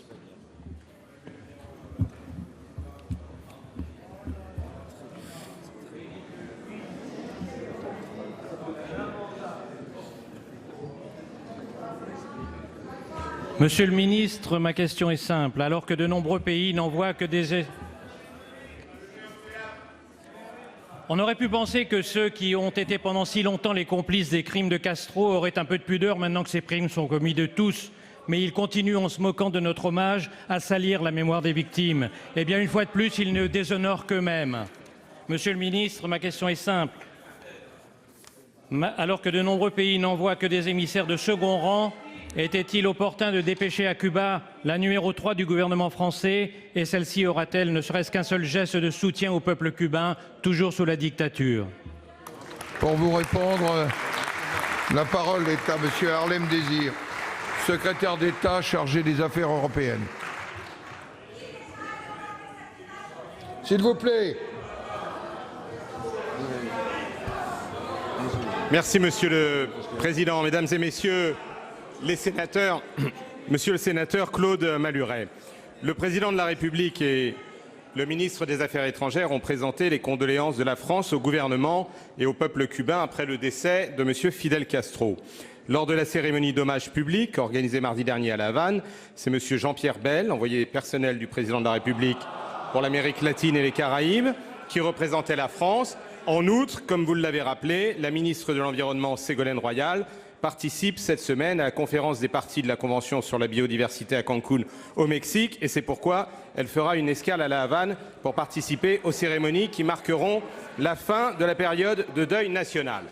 La France, qui n'a jamais rompu ses relations diplomatiques avec Cuba, pas plus sous le précédent gouvernement ou les majorités dans lesquelles vous exerciez vous-même des responsabilités gouvernementales que sous celui-ci, souhaite poursuivre le développement de ses relations avec Cuba dans tous les domaines, y compris le dialogue politique sur les progrès de la démocratie et des droits de l'homme. Cette politique volontariste, engagée depuis 2012, vise à soutenir les évolutions tant économiques que politiques de ce pays et à contribuer à améliorer la vie des Cubains tout en promouvant les intérêts de la France. Je crois que toute la communauté internationale, y compris les États-Unis, en tout cas sous la présidence de M. Obama, mais aussi un certain nombre de forces et d'autorités morales et religieuses, je pense à la visite du pape à Cuba, ont souhaité accompagner l'évolution et l'ouverture de Cuba.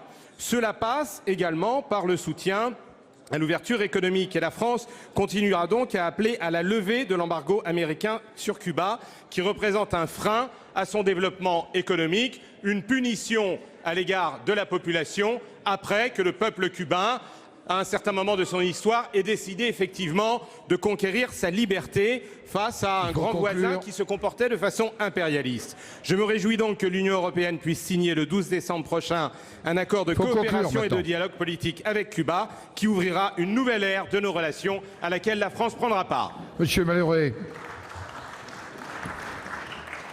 L'histoire m'absoudra, disait Castro, mais il se trompait. L'histoire le désignera aux côtés de Staline, de Kim Il-sung ou de Pol Pot comme l'un des pires bourreaux de leur propre peuple. J'entends les sanglots pathétiques devant la statue de Bolivar du commandante Mélenchon, adorateur de tous les tyrans pourvu qu'ils soient marxistes. J'entends les éloges appuyés du dernier parti en Europe qui ose encore s'appeler communiste.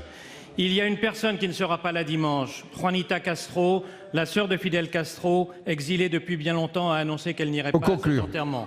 Madame Royal, elle ira, excusez-moi Monsieur le Président, j'ai été interrompu. Madame Royal, elle ira et s'abstiendra sans doute de toute critique envers le caudillo beauté de la Havane. Et bien, il faut conclure, s'il vous plaît. Et bien au moins aujourd'hui au Sénat français auront été exprimées les paroles que le reste... Désolé. La parole est à Madame Catherine Génisson. Pour le groupe socialiste et républicain. Merci, Monsieur le Président. Ma question s'adresse à Madame la ministre des Affaires sociales et de la Santé, ministre du rétablissement de nos comptes sociaux. Depuis dimanche, nous connaissons le candidat qui portera les couleurs de la droite et du centre à l'élection présidentielle de 2017. Monsieur Fillon n'est pas un homme nouveau en politique. Au cours de sa longue carrière politique, il a été le Premier ministre du président Nicolas Sarkozy de 2007 et 2012. Il est comptable du bilan de la droite au pouvoir, en particulier sur la protection sociale et l'organisation de notre système de santé. Quand il annonce la suppression de 500 000 postes de fonctionnaires, il ne nous dit pas combien il supprime de postes d'infirmières, d'aides-soignants à l'hôpital public. En 2011, il est comptable d'un déficit du régime général de la sécurité sociale de 17,4 milliards d'euros, d'un affaissement de la protection sociale des Français, avec des déremboursements de médicaments, l'instauration de franchises médicales, entre autres. En 2017, grâce à l'action du gouvernement, le régime général sera à 400 millions de l'équilibre sur un budget total de 500 milliards d'euros quand les droits de nos concitoyens ont été maintenus. Nos concitoyens découvrent le programme écrit noir sur blanc du candidat de la droite et du centre. Les Français ne souffrant pas d'une maladie grave, d'une affection de longue durée, ne seront plus remboursés par notre sécurité sociale. Par exemple, le traitement de la grippe, le suivi d'une grossesse qui n'est pas une maladie.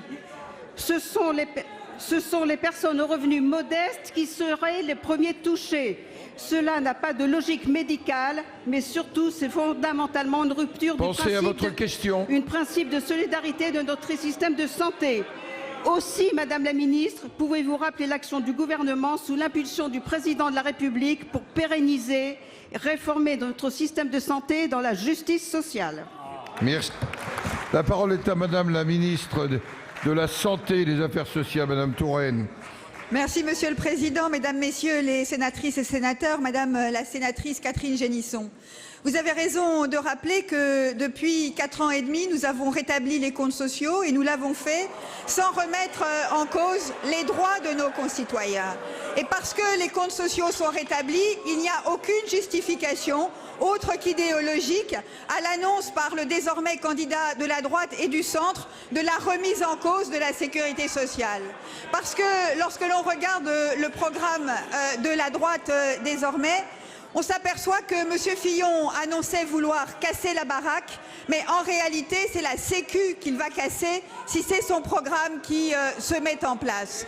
Il y a écrit noir sur blanc dans ce programme que seules les maladies graves et les affections longue durée feront l'objet de remboursement. Alors, parce que nous devons éclairer les Français, parlons simplement et parlons concrètement.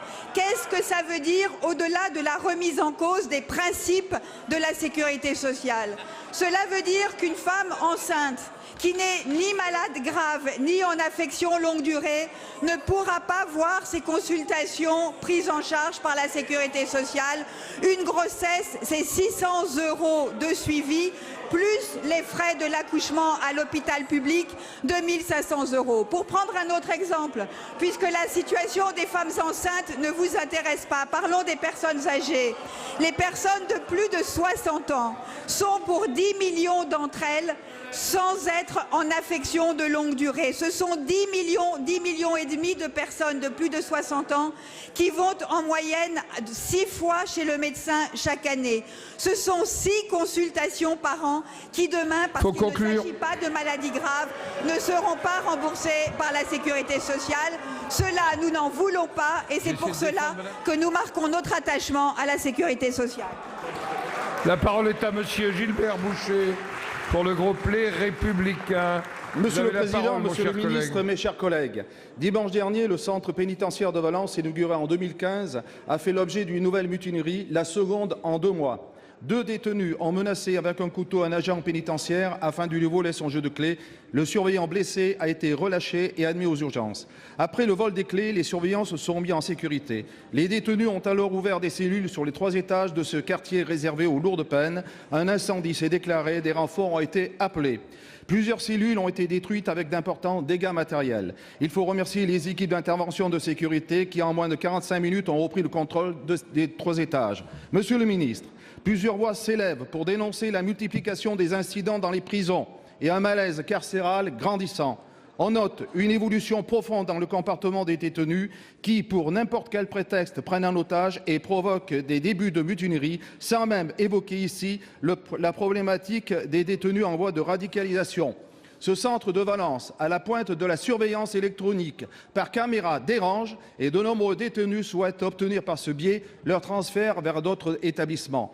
Plusieurs actions ont eu lieu pour réclamer, outre des effectifs supplémentaires conscients qu'un agent par étage est insuffisant, des sanctions exemplaires pour les auteurs des troubles et non pour le personnel qui contribue à la sécurité de cette prison. Il convient d'y mettre un terme, car cette insécurité intenable pour le personnel pénitentiaire ne peut plus perdurer. Ma question, quelles sont vos propositions pour réduire le nombre de prises d'otages dans nos prisons et améliorer la sécurité et la bonne organisation des services pénitentiaires par des moyens humains et financiers, certes, mais aussi par un message de fermeté plus à même de dissuader les troubles actuels? Pour vous répondre, la parole est à Monsieur le garde des Sceaux, Jean-Jacques Urvoas, et pour 2 minutes maximum. Merci Monsieur le Président. Monsieur le Sénateur, je fais un cas particulier de ce qui s'est passé à Valence dimanche et je vais dire pourquoi. Comme je l'ai dit au Président Didier Guillaume qui m'a appelé dès dimanche après-midi quand les événements sont intervenus.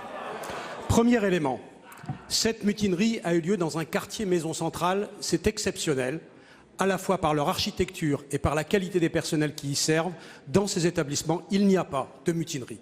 Deuxième phénomène particulier, vous l'avez dit, ce quartier maison centrale vient à peine d'être ouvert.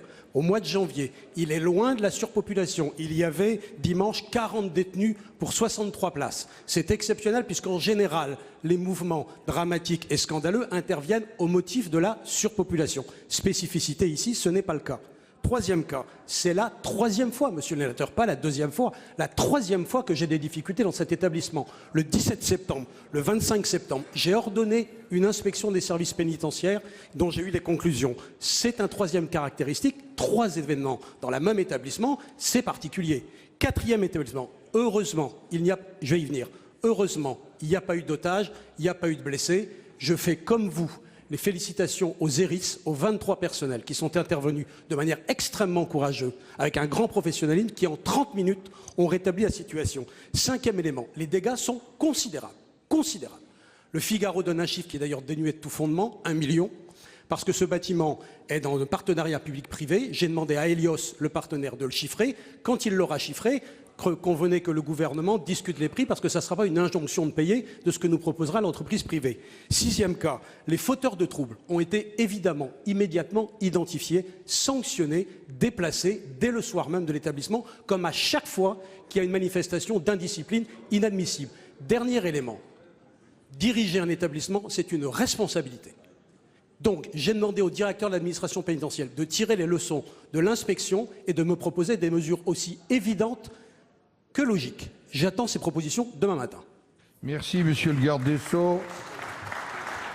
Monsieur Boucher, pour 17 secondes. Monsieur le ministre, mais bien sûr que ça ne va pas dans mon sens. Et je me rends moi-même dans quelques jours, le 5 décembre prochain, pour visiter la prison de Valence. Je ne sais ce que je vais dire au personnel de ce centre, mais en tout cas, cela ne correspond pas à ce que j'attendais de vous, monsieur le ministre.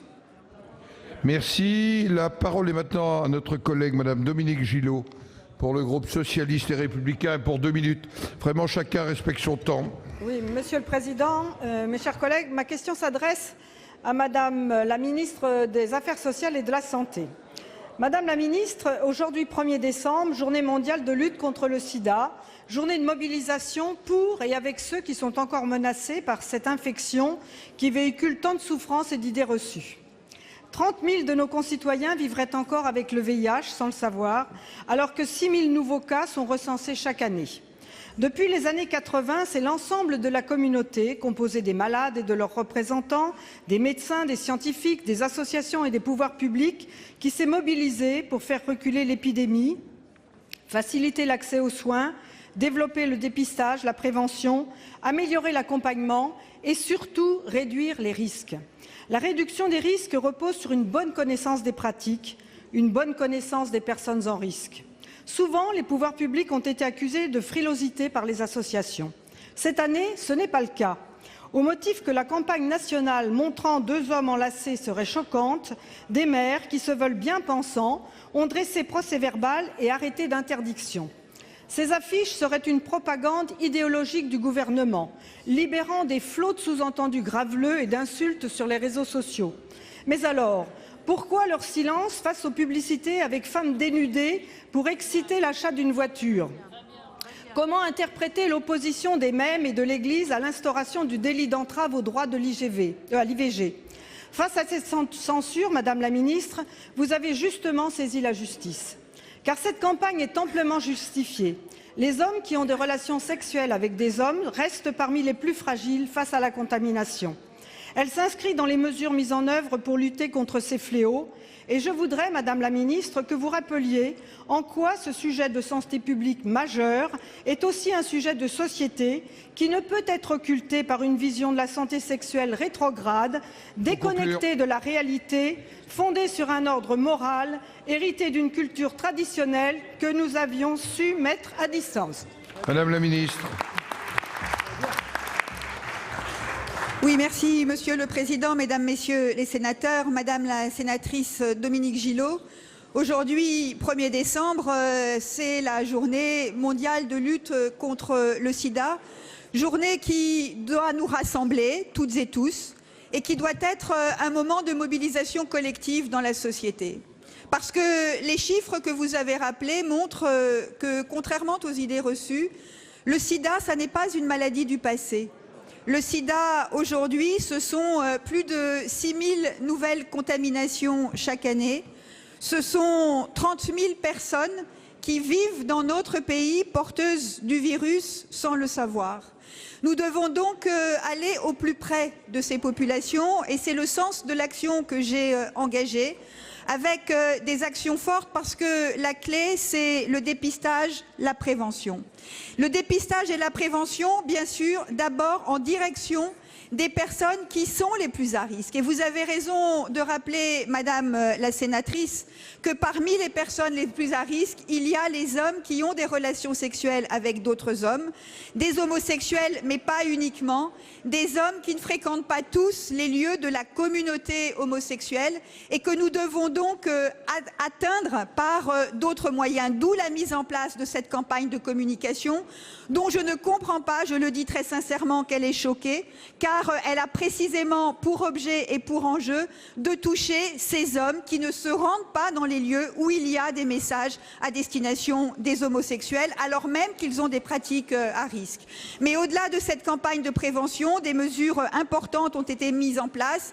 L'autorisation des autotests en vente dans les pharmacies, plus de 100 000 ont été vendus en un an. La mise en place également de la PrEP, qui est un nouveau traitement de prophylaxie pré-exposition. C'est c'est un nouveau mode de prévention qui s'adresse à certaines personnes. Et je termine en rappelant que, bien sûr, la prévention, c'est d'abord et encore le préservatif. Et c'est cela le message que nous devons passer. La parole est maintenant à notre collègue Daniel Laurent pour le groupe Les Républicains. Monsieur le Président, Mesdames et Messieurs les ministres, mes chers collègues, Monsieur le Premier ministre, la disposition précisant que les demandes de carte d'identité sont déposées auprès des maires vient d'être abrogée par le décret du 30 octobre 2016 et la création d'un fichier unique centralisé. L'instruction des demandes est ainsi retirée à une grande majorité des maires, dans une optique de sécurisation des modalités de délivrance des titres d'identité que nous partageons, mais qui demandent des équipements spécifiques. Par exemple, en Charente-Maritime, seules 27 communes sur 469 en sont actuellement équipées, chiffre bien insuffisant compte tenu de la géographie étendue de notre département. C'est une nouvelle atteinte au rôle de proximité et de cohésion sociale de nos communes, contribuant à générer ce sentiment d'abandon dans nos territoires et à accélérer la fracture territoriale. Par ailleurs, le flux de demandes de carte d'identité est beaucoup plus important que celui des demandes de passeport. Il va générer de longs délais d'attente pour nos concitoyens, la mise en place de moyens humains supplémentaires, voire des travaux d'aménagement pour l'accueil du public, et ce dans un contexte de baisse drastique des dotations aux collectivités, confirmée par le projet de loi des finances. L'indemnisation forfaitaire sera loin de compenser les charges des communes, alors que la compensation devrait être intégrale. Les élus des communes équipées sont mécontents face à cette nouvelle charge. Ceux des communes prochainement dessaisies le seront aussi quand ils seront informés. Monsieur le ministre, face à ce mécontentement, quelles mesures comptez-vous mettre en œuvre pour offrir à nos concitoyens un accès équitable aux services de proximité et compenser intégralement le coût de ce nouveau dispositif? Pour vous répondre, la parole est au ministre de l'aménagement du territoire, de la ruralité et des collectivités territoriales, Monsieur Baillet. 2 minutes. Merci Monsieur le Président, Mesdames et Messieurs les sénateurs, Monsieur le sénateur Daniel Laurent. D'abord, permettez-moi d'excuser Bernard Cazeneuve, le ministre de l'Intérieur, qui est aujourd'hui en déplacement. S'agissant de l'indemnisation des communes qui assureront le traitement des cartes nationales d'identité, elles seront 27, Monsieur le sénateur, dans votre département en Charente-Maritime. Je tiens à rappeler que le rapport complet de l'inspection générale de l'administration a été communiqué à l'AMF en mai dernier en toute transparence. Toutes les mesures ont été prises pour que ces communes puissent exercer leur mission dans les meilleures conditions. La dotation versée pour les titres sécurisés sera augmentée de 13,5 millions. Elle était de 19 millions au titre des seuls passeports. Une indemnisation supplémentaire de 4 millions a été accordée aux communes les plus sollicitées. C'était le souhait de l'AMF, donc cela portera la dotation à 35,5 millions. Une subvention sera versée aux communes qui accueilleront pour la première fois un dispositif de recueil. Près de 230 équipements nouveaux de ce type seront déployés, dont l'un à Rochefort, dans votre département. S'agissant des communes qui n'assureront plus la prise en charge des demandes de carte nationale d'identité, environ 34 000 c'est vrai. L'enjeu réside dans la préservation d'un lien entre les services municipaux et la population pour ce qui concerne le service public de la délivrance des cartes d'identité. Pour ce faire, 2 décisions ont été prises, 100 dispositifs de recueil mobile supplémentaires seront déployés sur le territoire et l'un d'eux sera positionné en Charente-Maritime. Deuxièmement, la réforme doit permettre à toutes les communes volontaires de proposer un nouveau service d'aide à la demande de titres.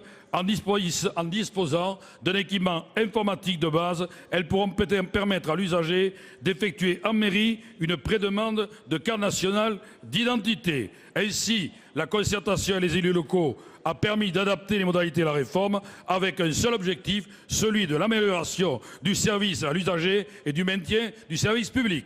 Merci. Rapidement, Monsieur Laurent. Monsieur le ministre, l'accompagnement financier de l'État n'est pas à la hauteur de cette nouvelle charge. L'Association des maires, toutes tendances politiques confondues, qui s'est réunie ce matin, a montré son opposition à ce projet. Enfin, on peut s'étonner sur la pertinence du calendrier de mise en œuvre, à savoir mars 2017, période budgétaire et d'élection qui va entraîner une surcharge de travail dans nos communes. Votre gouvernement, par toutes ces décisions, montre encore une fois le peu d'intérêt qu'il porte à nos communes et à nos concitoyens. Merci. La parole est à David Racheline pour les sénateurs non inscrits. 2 minutes 30. Oui, Monsieur le Président, merci. Mesdames et Messieurs les ministres, mes chers collègues, ma question s'adresse à Madame la ministre des Affaires sociales et de la Santé. Alors que les premiers frimas de l'hiver commencent à se faire sentir, de nombreux compatriotes, notamment les plus fragiles et les personnes âgées, femmes enceintes, se préoccupent de leur vaccination contre la première maladie hivernale, la grippe. La campagne de vaccination a été lancée le 6 octobre dernier. Je souhaitais avoir un point de situation sur cette dernière. Et alors qu'il semblerait que le candidat à l'élection présidentielle soutenu par la majorité sénatoriale envisage, lui, une restriction forte de l'accès aux soins pour les Français, en, je cite, focalisant l'assurance publique universelle sur des affections graves et de longue durée, préférant laisser le reste, dont, si je comprends bien, la grippe, au secteur privé. Sans doute cette idée lui a été soufflée par un de ses soutiens, M. De Castres, ancien grand patron dans les assurances, dont on parle pour un poste ministériel, ou peut-être est-ce pour se faire pardonner le gaspillage organisé par sa grande amie et ancienne ministre de la Santé, avec sa commande à plus de 300 millions d'euros pour des vaccins inutiles. Alors que selon une étude de la Fédération nationale indépendante des mutuelles, 37% des Français ont renoncé à des soins pour des raisons économiques. Je souhaitais savoir, Madame la Ministre, quel dispositif le gouvernement a mis en place à destination de nos compatriotes, et en particulier pour les plus fragiles, et en particulier pour les personnes âgées isolées, pour garantir un accès simple à la vaccination contre la grippe. Combien cet effort de solidarité coûte à la nation? Et si vos services ont étudié combien cette campagne permettait d'économiser en cas de complications suite à ce virus? Enfin, ne craignez-vous pas que pour se soigner demain, il faille être soit étranger avec l'AME, soit très riche? Pour vous répondre, la parole est à Madame la ministre de la Santé, Madame Marisol Touraine. Merci Monsieur le Président, Mesdames, Messieurs les sénatrices et sénateurs. Monsieur le sénateur Acheline, la grippe n'est pas une maladie anodine. Contrairement à ce que l'on imagine, tant dans le langage courant, on se réfère à la grippe comme à un simple rhume. La grippe, en moyenne, tue chaque année 9000 personnes. Ce sont des personnes fragiles, souvent âgées, pas uniquement, et qui, de par leur âge, de par leur fragilité, leur maladie existante, ne supportent pas ce virus. C'est pour cela que les campagnes de vaccination contre la grippe sont prises en charge à 100% par la sécurité sociale pour toutes les personnes fragiles, en particulier les plus de 65 ans, mais pas uniquement, également pour des femmes enceintes par exemple.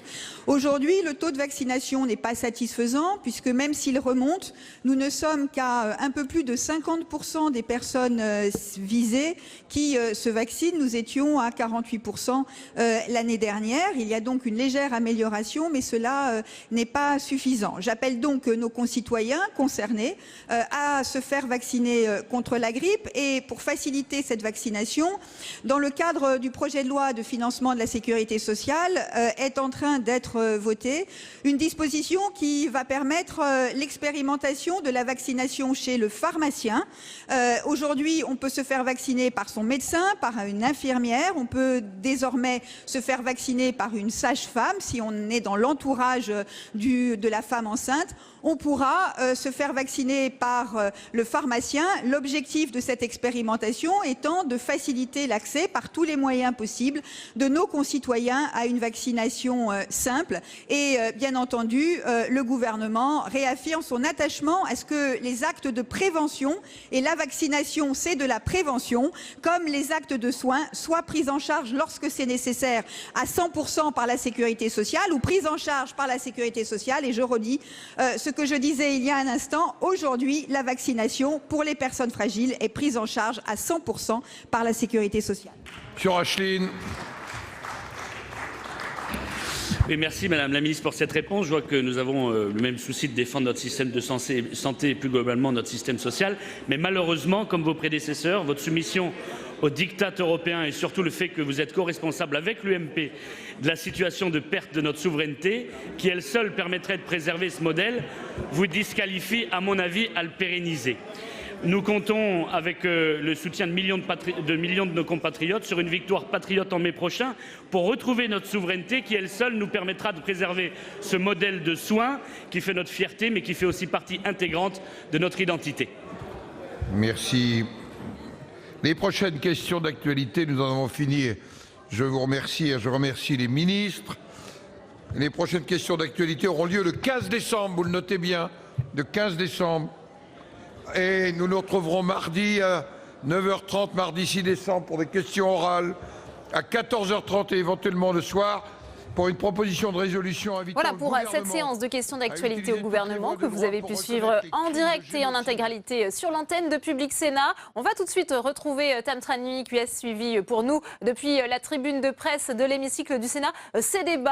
On a vu très agité aujourd'hui, Tam. Oui, des débats très vifs, une séance de questions d'actualité presque houleuse avec même des moments spectaculaires et ça a commencé dès les 2 premières questions lors de cette séance de questions d'actu sur la crise de régime. Il y a d'abord eu Catherine Morin-Desailly qui s'est inquiétée de la perte d'autorité de François Hollande, de cette crise inédite d'autorité, a-t-elle dit, alors que le risque terroriste très fort requiert un exécutif à 100% à sa tâche. Ensuite, on a eu la question de François Grosdidier qui a lui une question encore plus offensive, plus imagée, qui a comparé le gouvernement à un radeau de la Méduse perdue, à bâbord, à tribord. La République n'a plus de tête et comme un canard sans tête, elle court. Alors face à ces 2 attaques, Manuel Valls s'est voulu plutôt calme et il a d'abord évacué la question. Il n'y a pas de crise institutionnelle.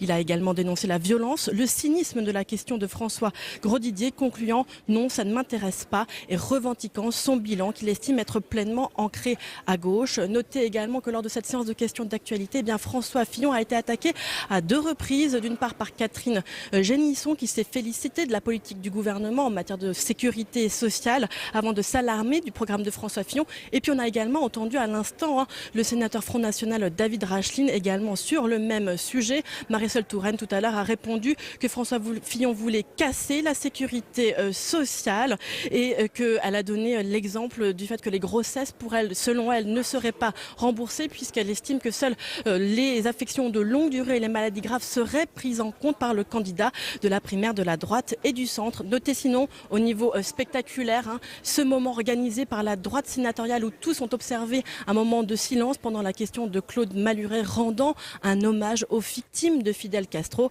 Et puis pour le sourire, la palme du proverbe du dicton revient à Jean-Claude Requier qui a dit à propos du Royaume-Uni que le Royaume-Uni c'est notre adversaire principal en matière de rugby et le rugby c'est comme l'amour, il faut donner avant de prendre.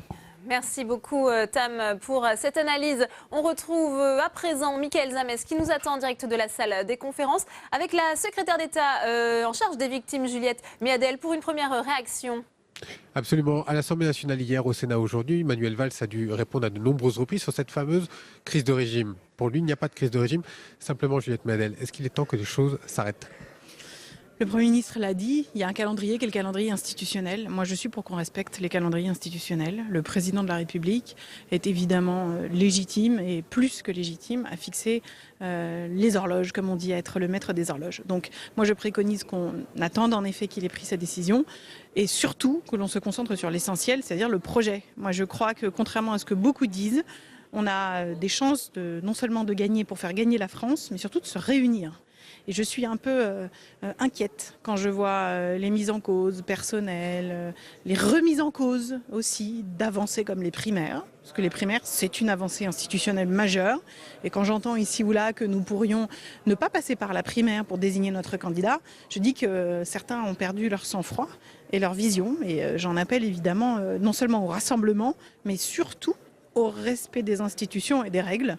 Les institutions, c'est la Ve République et les règles, c'est les règles que le Parti socialiste s'est fixées, c'est-à-dire la désignation par une primaire du candidat à l'élection présidentielle de 2017. Vous l'avez bien entendu, ce sont aussi des proches de François Hollande qui disent que le chef de l'État ne pourrait éviter cette primaire. Donc on a du mal à bien comprendre. Mais moi, ma position, en tant que ministre, en tant que militante socialiste depuis plus d'une vingtaine d'années, c'est que les primaires, c'est la règle de désignation. Et donc, je ne vois aujourd'hui aucune raison de ne pas passer par la primaire. Et je n'ai jamais entendu ni le président de la République, ni le Premier ministre évoquer l'hypothèse d'une candidature qui ne passerait pas par la primaire. Est-ce qu'aujourd'hui, cette primaire, elle permet le grand rassemblement de la gauche, on va dire ? Est-ce qu'elle le permet encore aujourd'hui ? Mais en l'état actuel des choses, il y a beaucoup de personnalités qui se disent de gauche et qui ne veulent pas passer par la primaire. C'est leur droit, évidemment. Moi, je préférerais que nous nous rassemblions, je dis en particulier à Mélenchon, ou à Macron ou à d'autres, que si on veut avoir une chance effectivement de se rassembler, il faut le faire dans le cadre de la primaire. Maintenant, libre à eux, mais ça ne remet pas en cause la nécessité de désigner notre candidat par un processus démocratique et donc par la primaire. Merci beaucoup Juliette Méadel d'avoir répondu à nos questions. À tout de suite Delphine pour d'autres réactions. Merci beaucoup, Mickaël. Sur ce plateau, j'accueille Marie-Noëlle Lienemann. Bonsoir, vous êtes sénatrice socialiste de Paris. Vous êtes vous-même candidate à cette primaire de la gauche. On va en parler dans un instant. Face à vous, Vincent Capo-Canella. Bonsoir, sénateur UDI-UC de la Seine-Saint-Denis. Première question pour vous, Marie-Noëlle Lienemann. On voit ce flou qui s'entretient autour de la candidature de François Hollande. Doit-il y aller ou pas? Et si oui, doit-il passer par une primaire? Alors, est-ce que vous l'encouragez à se présenter et à passer par cette primaire, Marie-Noëlle Lienemann? Autant je partage l'avis de Juliette et du Premier ministre sur le fait qu'il n'y a pas de crise institutionnelle, le pays est gouverné, bon, il n'y a pas de souci de ce côté-là. En revanche, je pense que la situation politique de confusion dans laquelle se trouve la gauche ne peut plus durer. Et donc il est urgentissime que des décisions soient prises. D'ailleurs, c'est quand même un peu inquiétant, un système institutionnel où nous sommes tous à attendre la décision d'un seul homme, comme si notre avenir commun ne dépendait que d'un seul.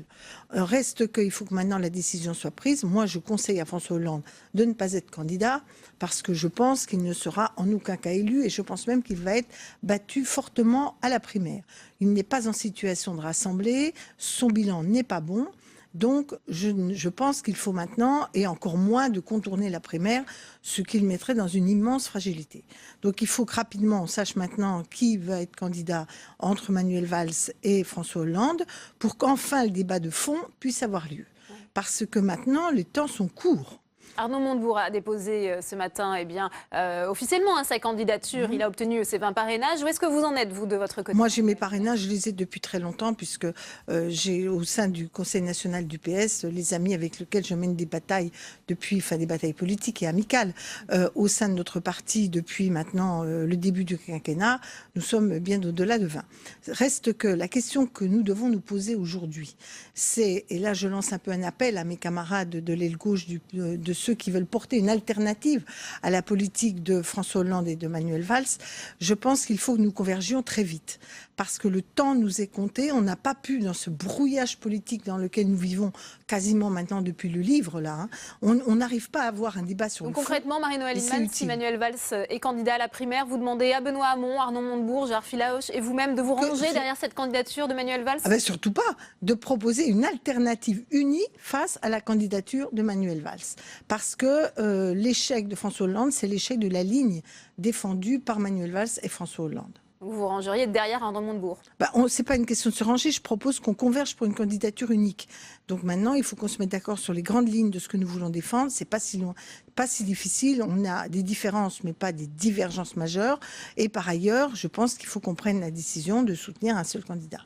Alors, Vincent Capo-Canella, on va voir avec vous cet aspect crise institutionnelle, puisqu'on sait que Manuel Valls a été interpellé par Catherine Morin-Desailly, sénatrice UDI-UC comme vous. Elle estime, qu'il y a une inversion des priorités en ce moment et que c'est la sécurité, finalement, des Français qui est prise en otage par cette crise au sommet de l'État. Qu'en pensez-vous ? D'abord, je crois que ce qu'on a entendu tout à l'heure de la part de Mme Méadel, qui était à votre micro, est tout à fait sidérant. Entendre un ministre dire en tant que ministre, j'appelle au respect des primaires du Parti socialiste et j'estime qu'il s'agisse du président ou du Premier ministre, ils doivent passer par les primaires. Ça montre bien que l'acuité qui est celle du gouvernement aujourd'hui se déplace sur des questions qui sont d'ordre politique, d'ordre partisan, et on peut légitimement quand même poser la question, savoir dans ce contexte-là comment la France est gouvernée. Quand on lit la semaine dernière le journal du dimanche, on s'interroge à voir le Premier ministre finalement bousculer le président, faire valoir qu'il serait lui-même plus en situation que lui. Ça, c'est tout à fait inédit. Habituellement, sous la Ve République, le président de la République est, comme on dit, le maître des horloges, mais c'est aussi quelqu'un qui est le leader dans son camp, et en tout cas incontesté au moins de son Premier ministre et du gouvernement. On voit bien qu'à l'intérieur du gouvernement, et à commencer par le Premier ministre lui-même, ça rue dans les brancards. Et les Français sont en droit de se dire, est-ce qu'on est vraiment gouverné dans ce contexte-là? Donc la question a été posée, elle avait été posée à l'Assemblée auparavant. Le Premier ministre a plutôt botté en touche, il a essayé de faire diversion, on le comprend. Mais c'est inédit, et on peut quand même se dire que ça va être long d'ici le mois d'avril et le mois de mai, et que ce pouvoir est déliquescent, et que c'est vraiment un mauvais signal pour la démocratie, au-delà de toute question partisane. C'est un très mauvais signal pour la démocratie de voir un président aussi affaibli et un gouvernement qui finalement paraît plus s'occuper d'affaires partisanes que de gérer la France. Il y a un vrai sujet, c'est très éloigné des questions que se posent les Français aujourd'hui sur l'emploi, sur la sécurité, sur tout ce qui fait le quotidien de chacun. On a vraiment le sentiment que le gouvernement est ailleurs. Alors, avant de vous donner la parole à Marie-Noëlle Lienemann, on retourne à la salle des conférences puisque Jacqueline Gouraud, vice-présidente du MoDem, est à votre micro, Mickaël. Oui, on va parler d'une autre personnalité politique qui fait parler d'elle ces derniers jours encore, c'est François Bayrou. Vous êtes soutien de François Bayrou, affiché depuis des années. François Bayrou, hier soir, dit que le projet de François Fillon est dangereux. Qu'est-ce que vous trouvez dangereux dans le projet de François Fillon? Alors, il a dit qu'il était dangereux pour l'alternance. Je précise, parce que le premier point qu'il a exprimé, c'est la nécessité de l'alternance.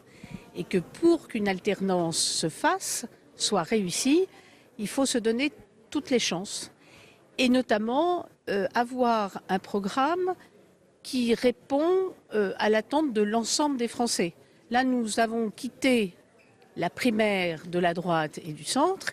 Il faut maintenant aborder une période de campagne électorale pour la présidentielle, même si elle n'est pas encore commencée. Et donc, le périmètre, je dirais, des votants n'est pas le même. Et il faut être donc à un point d'équilibre avec la société française. Si vous me permettez, on n'a pas très bien compris ce que François Bayrou voulait faire hier soir. Est-ce que c'est un coup de pression pour être candidat? Est-ce que c'est un coup de pression pour amender le projet de François Fillon? Ça n'est pas un coup de pression, c'est simplement ce qu'il pense. Il a abordé un thème, un seul, qui est le rapport du travail et de la rémunération du travail, qui englobe bien sûr beaucoup de choses, le temps de travail, les heures supplémentaires, etc. C'est un sujet qui concerne tous les Français et il nous semble qu'il doit faire partie de la réflexion des candidats à l'élection présidentielle, en particulier celle de François Fillon. Ça veut dire que si jamais François Fillon n'amende pas son projet sur cette question-là, François Bayrou sera candidat. Eh bien écoutez, figurez-vous que ce n'est pas comme ça que la question se pose pour lui. D'accord, moi je vous pose cette question-là.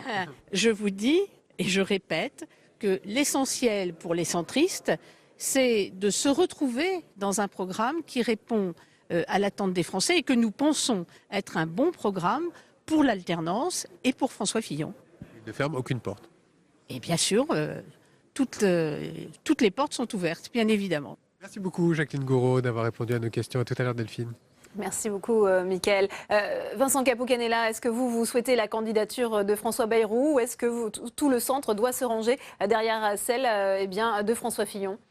Il y a un candidat qui a été très nettement désigné lors du deuxième tour de cette primaire, avec un score important et qui montre qu'il y a eu une adhésion à sa personne, au projet, et qui a un besoin de donner à notre pays un leader qui soit conscient des enjeux d'aujourd'hui. Voilà. D'abord qu'on retrouve la sérénité au plus haut niveau du pouvoir.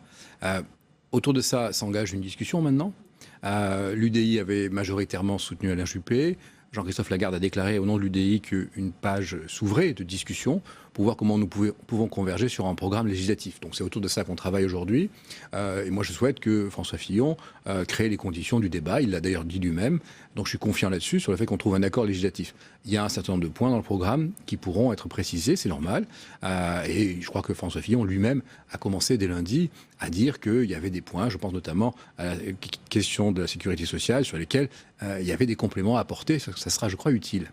Marie-Noëlle Lienemann, on a bien compris que vous ne souhaitiez pas que François Hollande soit candidat à cette primaire, mais est-ce que s'il se présente, s'il est prêt, c'est ce qu'on dit, à s'affranchir de l'exercice, Arnaud Montebourg envisage déjà de porter plainte. Est-ce que vous feriez de même? En tout cas, il n'y a pas besoin qu'on soit 15, mais en tout cas, il ne pourra pas être le candidat soutenu par le Parti socialiste. Parce que nos statuts sont clairs. Le candidat présidentiel soutenu par le Parti socialiste est élu à l'issue de primaires. Voilà. Et tout le monde connaît cette réalité juridique, puisque quand certains voulaient déjà qu'on n'ait pas d'organisation de primaire, on avait déjà montré que juridiquement, la haute autorité d'ailleurs du Parti socialiste avait montré la fragilité juridique de l'abandon de cette idée.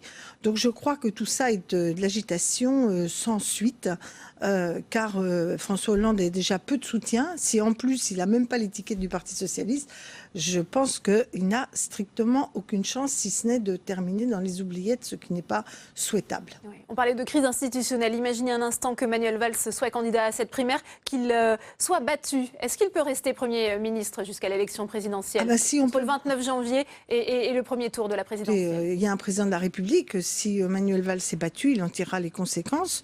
Il verra lui-même ce qu'il pense préférable. Et donc, moi, je n'ai pas de conseils à donner de ce côté-là. Ce qui est clair, c'est qu'en effet, de toute façon, quelle que soit la situation, on voit bien la fragilité du pouvoir en place. Donc, tout le monde doit faire son travail jusqu'au bout. Et d'ailleurs, au passage, on pourrait prendre des décisions opportunes, comme par exemple la revalorisation du SMIC au mois de janvier. Parce qu'on voit aujourd'hui que le pouvoir d'achat de nos concitoyens, d'une part, pose d'énormes problèmes de vie quotidienne pour un grand nombre de Français, et d'autre part, on a besoin d'une consommation intérieure qui soutient les carnets de commandes de nos entreprises et notre activité. Donc voilà, donc faut qu'ils fassent leur travail. Maintenant, moi, je souhaite que la primaire fasse émerger une candidature alternative à la ligne politique de François Hollande et de Manuel Valls. Pourquoi?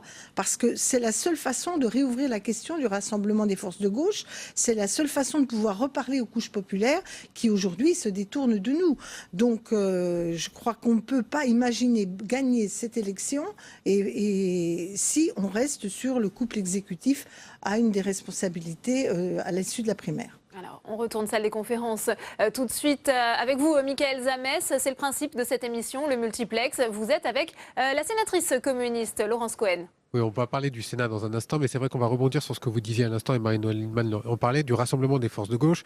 A lieu en ce moment une conférence de presse de Pierre Laurent, le secrétaire national du Parti communiste, où il évoque la stratégie à venir et tous derrière Mélenchon. Est-ce que vous-même, vous ferez campagne pour Jean-Luc Mélenchon? Écoutez, les communistes viennent de voter. Ça s'est passé de manière extrêmement démocratique, avec un débat riche, où on a confronté nos points de vue. Et donc, à partir de là, il y a une décision majoritaire qui est sortie de notre vote. C'est de se rassembler avec Jean-Luc Mélenchon pour mener un combat frontal, d'abord contre la droite et l'extrême droite, qui est extrêmement dangereuse, avec un programme régressif, et puis aussi pour montrer qu'il y a une façon différente que celle du gouvernement depuis 2012, c'est-à-dire une vraie politique de gauche est possible dans ce pays, à condition d'en avoir la volonté politique, et c'est ce que nous portons, nous les communistes, avec un programme, et là, avec un candidat sur la présidentielle qui est Jean-Luc Mélenchon, et avec des candidats aux législatives, parce qu'il faut des députés qui soient bien ancrés à gauche et qui disent ce qu'ils font et qui fassent ce qu'ils disent. Alors ça, c'est très clair. En tout cas, si on vous entend, le rassemblement des forces de gauche, Marie-Noëlle Lienemann, Arnaud Montebourg en parle également ce matin, prêt à discuter avec le Parti communiste et avec Jean-Luc Mélenchon. Vous êtes prêt à discuter également avec les candidats à la primaire? Écoutez, moi je suis prête à discuter avec tout le monde. Après, c'est pas une histoire de personne, c'est une histoire de contenu politique. Les gens ont souffert depuis des décennies d'une politique de droite qui les matraque. Ça s'est pas amélioré là depuis 5 ans. Ils ont besoin d'un vrai changement et ils ont besoin que la France mobilise ses richesses dans l'intérêt des besoins populaires. Alors, si effectivement... La porte, elle n'a jamais été fermée. Il faut entendre ce que dit Pierre Laurent. Mais après, c'est sur des contenus politiques. Et les contenus politiques, on les a travaillés. Pas seulement les communistes enfermés dans une salle, mais avec des tas de gens qu'on est allés voir au porte-à-porte, dans des réunions de quartier. Donc voilà, on a des propositions alternatives. Vous parliez de la droite. Le projet de loi de financement de la sécurité sociale a été rejeté au Sénat aujourd'hui. Qu'est-ce que vous pouvez dire également, après le budget, le projet de financement de la sécurité sociale rejeté également? Écoutez, moi je suis très en colère. Je suis d'abord très en colère contre le gouvernement parce que c'était le dernier budget de la sécurité sociale du quinquennat et il n'y a eu aucun effort qui a été fait par Marisol Touraine malgré ses grandes déclarations. Effectivement, elle a équilibré les comptes, mais uniquement avec une boussole comptable, sans tenir compte des besoins en termes de santé, sans tenir compte au fait qu'il y a de plus en plus de renoncement aux soins par rapport justement à des soins qui sont trop chers, sans tenir compte de tous ces facteurs-là et en écrasant encore davantage les professionnels de santé. Alors, je suis d'abord en colère pour ça, mais je suis encore plus en colère contre la droite en quelques secondes parce qu'ils n'ont fait qu'aggraver finalement ce que portait le gouvernement en demandant toujours, ils sont sur la même longueur d'onde, c'est-à-dire sauf qu'ils varient en fait sur finalement la quantité de restrictions budgétaires à programmer et ça nous sommes contre au niveau du groupe communiste républicain et citoyen. Merci en tout cas d'avoir répondu à nos questions, Laurence Cohen. À vous, Delphine. Merci beaucoup, Mickaël. Vincent Capo-Canellas, on entendait Laurence Cohen qui se dit très en colère à la fois contre la gauche mais aussi contre la droite sur le rejet de ce projet de loi de financement de la sécurité sociale. On sait que parmi les propositions qui font débat chez les centristes, après la présentation du programme de François Fillon, c'est justement la réforme de la sécurité sociale. Est-ce que vous demandez des ajustements aux candidats de la droite et du centre ? Moi, ce qui me frappe, c'est que d'abord, il y a une grande pagaille quand on écoute les différents intervenants de la majorité. Il n'y a plus de majorité aujourd'hui dans ce pays et vraiment, encore une fois, on peut s'interroger sur comment on est gouverné. Alors nous, on est sur un débat de fond. On a choisi avec la primaire d'ouvrir le débat et l'UDI va entamer avec François Fillon un débat sur ces questions-là. En matière de santé ? Il y a un certain nombre de sujets, la santé, la sécurité sociale, l'environnement par exemple, sur lesquels on a pointé qu'il y avait des points qu'il fallait qu'on éclaircisse. Ce travail va s'engager. Il s'agit de réformer, d'introduire un principe de responsabilité, mais dans la justice et notamment les personnes qui ont le moins de revenus doivent être vraiment prises en compte. Ça réveille la gauche, ce programme de j'espère que ça va réveiller tous les républicains et réveiller tous ceux qui, depuis la libération, savent que dans notre modèle républicain, il y a un pilier qu'est la protection sociale et en particulier la sécurité sociale. J'espère que ça va même aller au-delà de la gauche parce qu'il y a des moments où, quand l'essentiel est en cause, il faut que le front soit large. Eh bien, merci beaucoup Marie-Noëlle Lienemann. Merci Vincent Capo-Canellas d'avoir été mes invités. C'est la fin de cette édition. Merci à vous de l'avoir suivi. Prochain rendez-vous avec l'actualité politique et parlementaire, c'est à 22h avec Sonia Mabrouk. Bonne soirée à tous et à lundi.